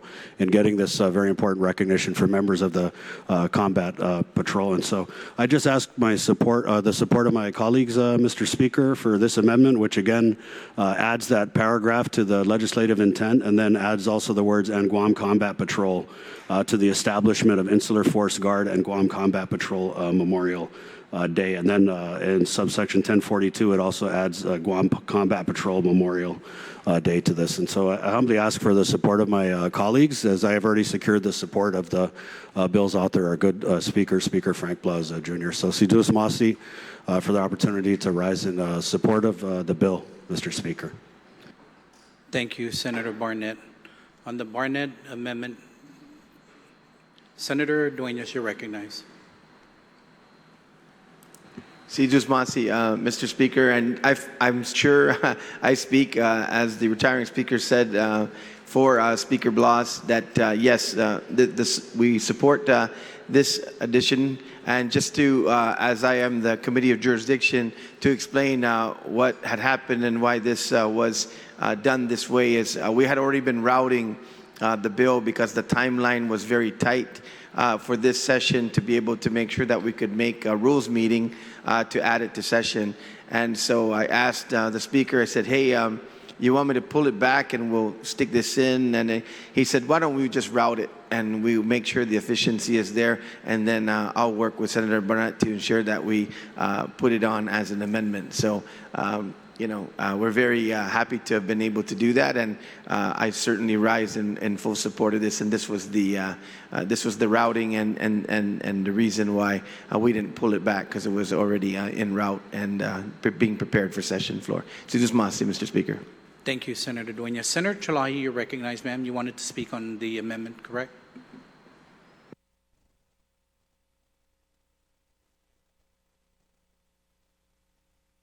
Yes, thank you. On this amendment, I had to do a little research too and wanted to just confirm what was the relation. And so there was an article printed in the PDN years ago that cites the military logbooks and the descriptions of what happened here. And they tie these together, actually. So they tie the Insular Force Guard, and it kind of changed names, Insular Force Guard. I saw some others, and then said they were reestablished as the Guam Patrol Force and then the Guam Combat Patrol. So for me, I would agree it's fitting, and I'm glad that the sponsor read their names. I was actually thinking to read the names of the Insular Force Guard, the 153 according to Guampedia that there are. And but what I would like to do, well, I would support this amendment, and I would like to make an amendment later that we add to the bill the names that we do know, so that they will always be recorded in here, easy to find when we recognize this day, and that hopefully, if any others are found, that we also recognize them. We have included the Insular Force Guard and in the Melazan Mastakilu na Sakrifisu as part of those who are recognized. And I can't confirm at this time the Guam Combat Patrol, but I'll look it up. And if we haven't included them, then I would ask that we include them in that as well, maybe if it's not in another bill. But otherwise, they seem to be related, one before, one after the invasion. So very fitting, and I rise in support of this amendment. Thank you, Senator Chalahi. Anyone else on the Barnett amendment? Senator Barnett, would you like to close on your amendment?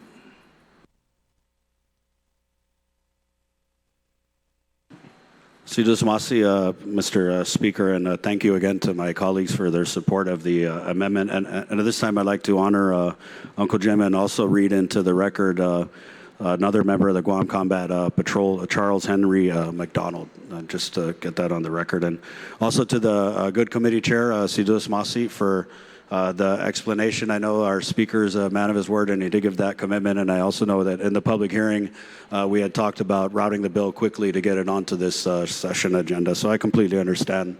And I'm just grateful for the opportunity to get the support for this amendment and to recognize not only the sacrifice of the Insular Force Guard, sir, but also the hard work and the dedication of the members of the Guam Combat Patrol. It's very hard for, I think, well, it's hard for myself to think about the way the Insular Force Guard faced overwhelming and insurmountable odds with the Japanese invasion and the occupation, and then to think about these members of the Guam Combat Patrol who, many of them volunteered for this service, and they volunteered because they wanted, it was one of the only ways that they could fight back. I mean, we have a lot of examples of bravery and heroism throughout the Japanese occupation, but many of these members of the Guam Combat Patrol took up these arms and took these assignments, combing the jungles to find or capture or kill the Japanese stragglers. So just kind of thinking of my grandfather, he didn't like to talk about this. So there was only a couple times that he did talk about his time, in the Guam Combat Patrol. And when he did, he didn't really say much, but the family gathered around. And so I'm thinking about the bravery of, our Chamorro soldiers in the Insular Force Guard and the Guam Combat Patrol. And again, I'm just very grateful for the support of my colleagues in acceptance of this amendment. Sidus Masi, Mr. Speaker. On the Barnett amendment, any objections? No objections? On the main motion, Senator Gumanatato, you're recognized.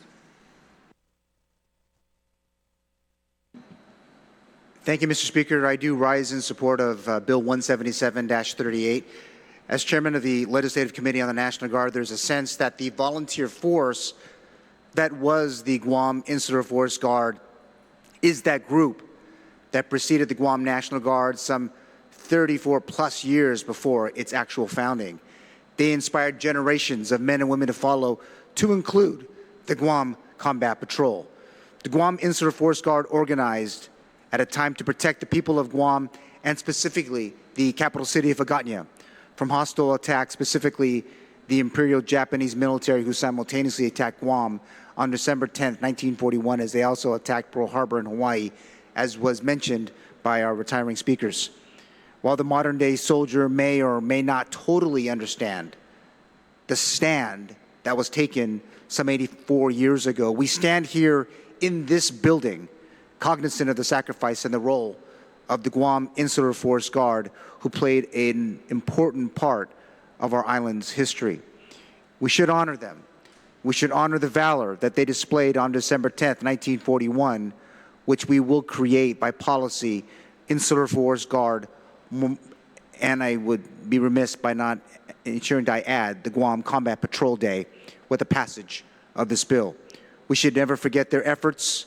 Outside these windows, Mr. Speaker, we can see the monument of that sacrifice, and we should never forget the Guam Insular Force Guard and the Guam Combat Patrol. Thank you, Mr. Speaker.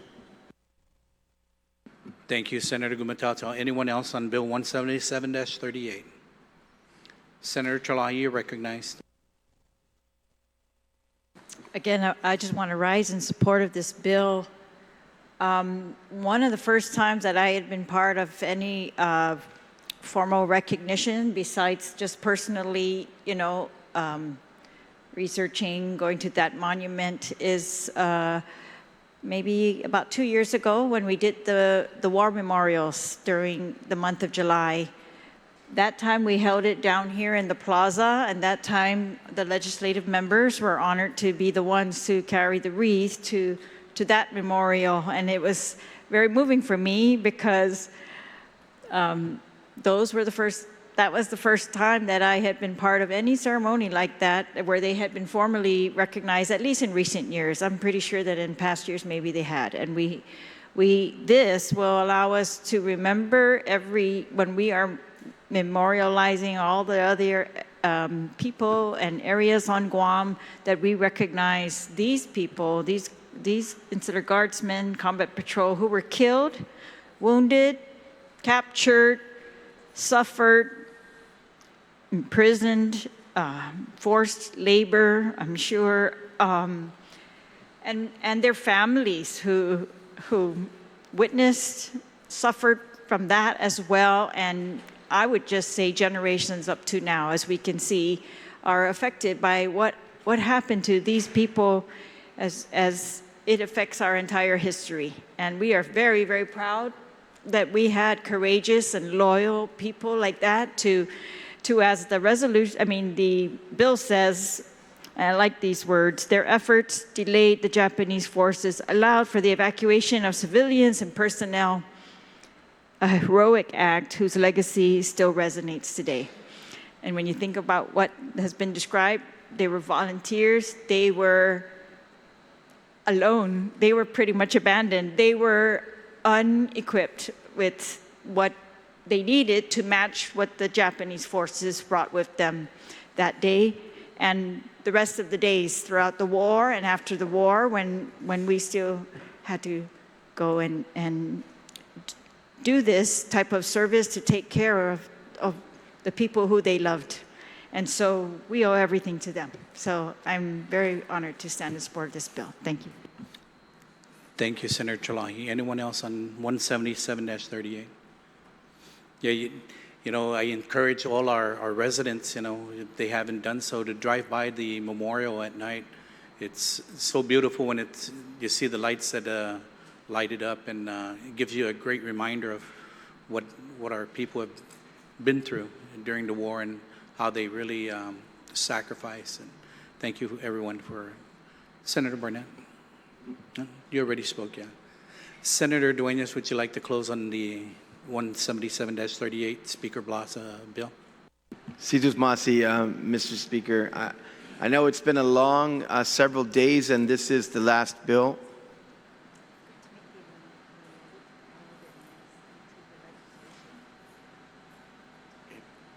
So, Mr. Speaker, on behalf of Senator Terlahi, I'm going to make one more amendment, and that would be to add all of the names of the Insular Guard and Combat Patrol, and we will append that to the bill when we have that available.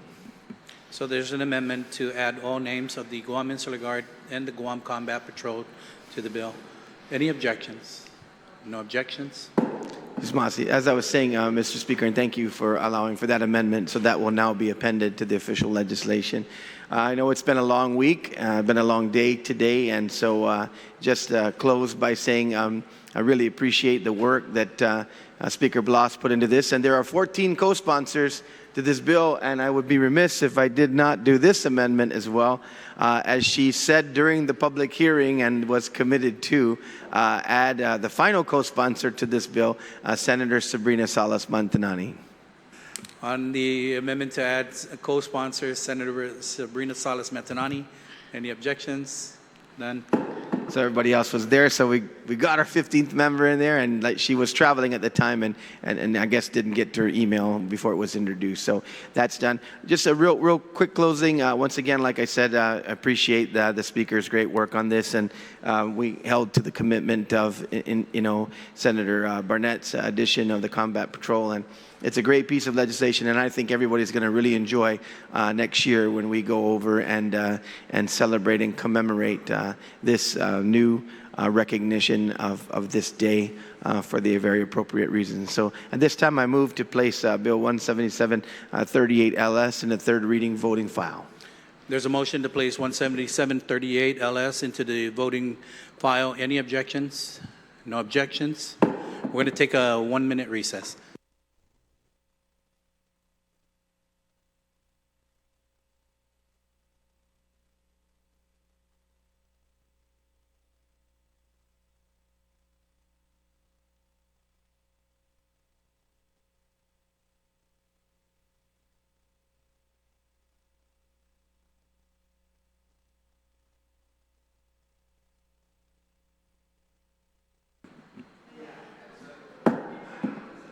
Legislature's call back to order.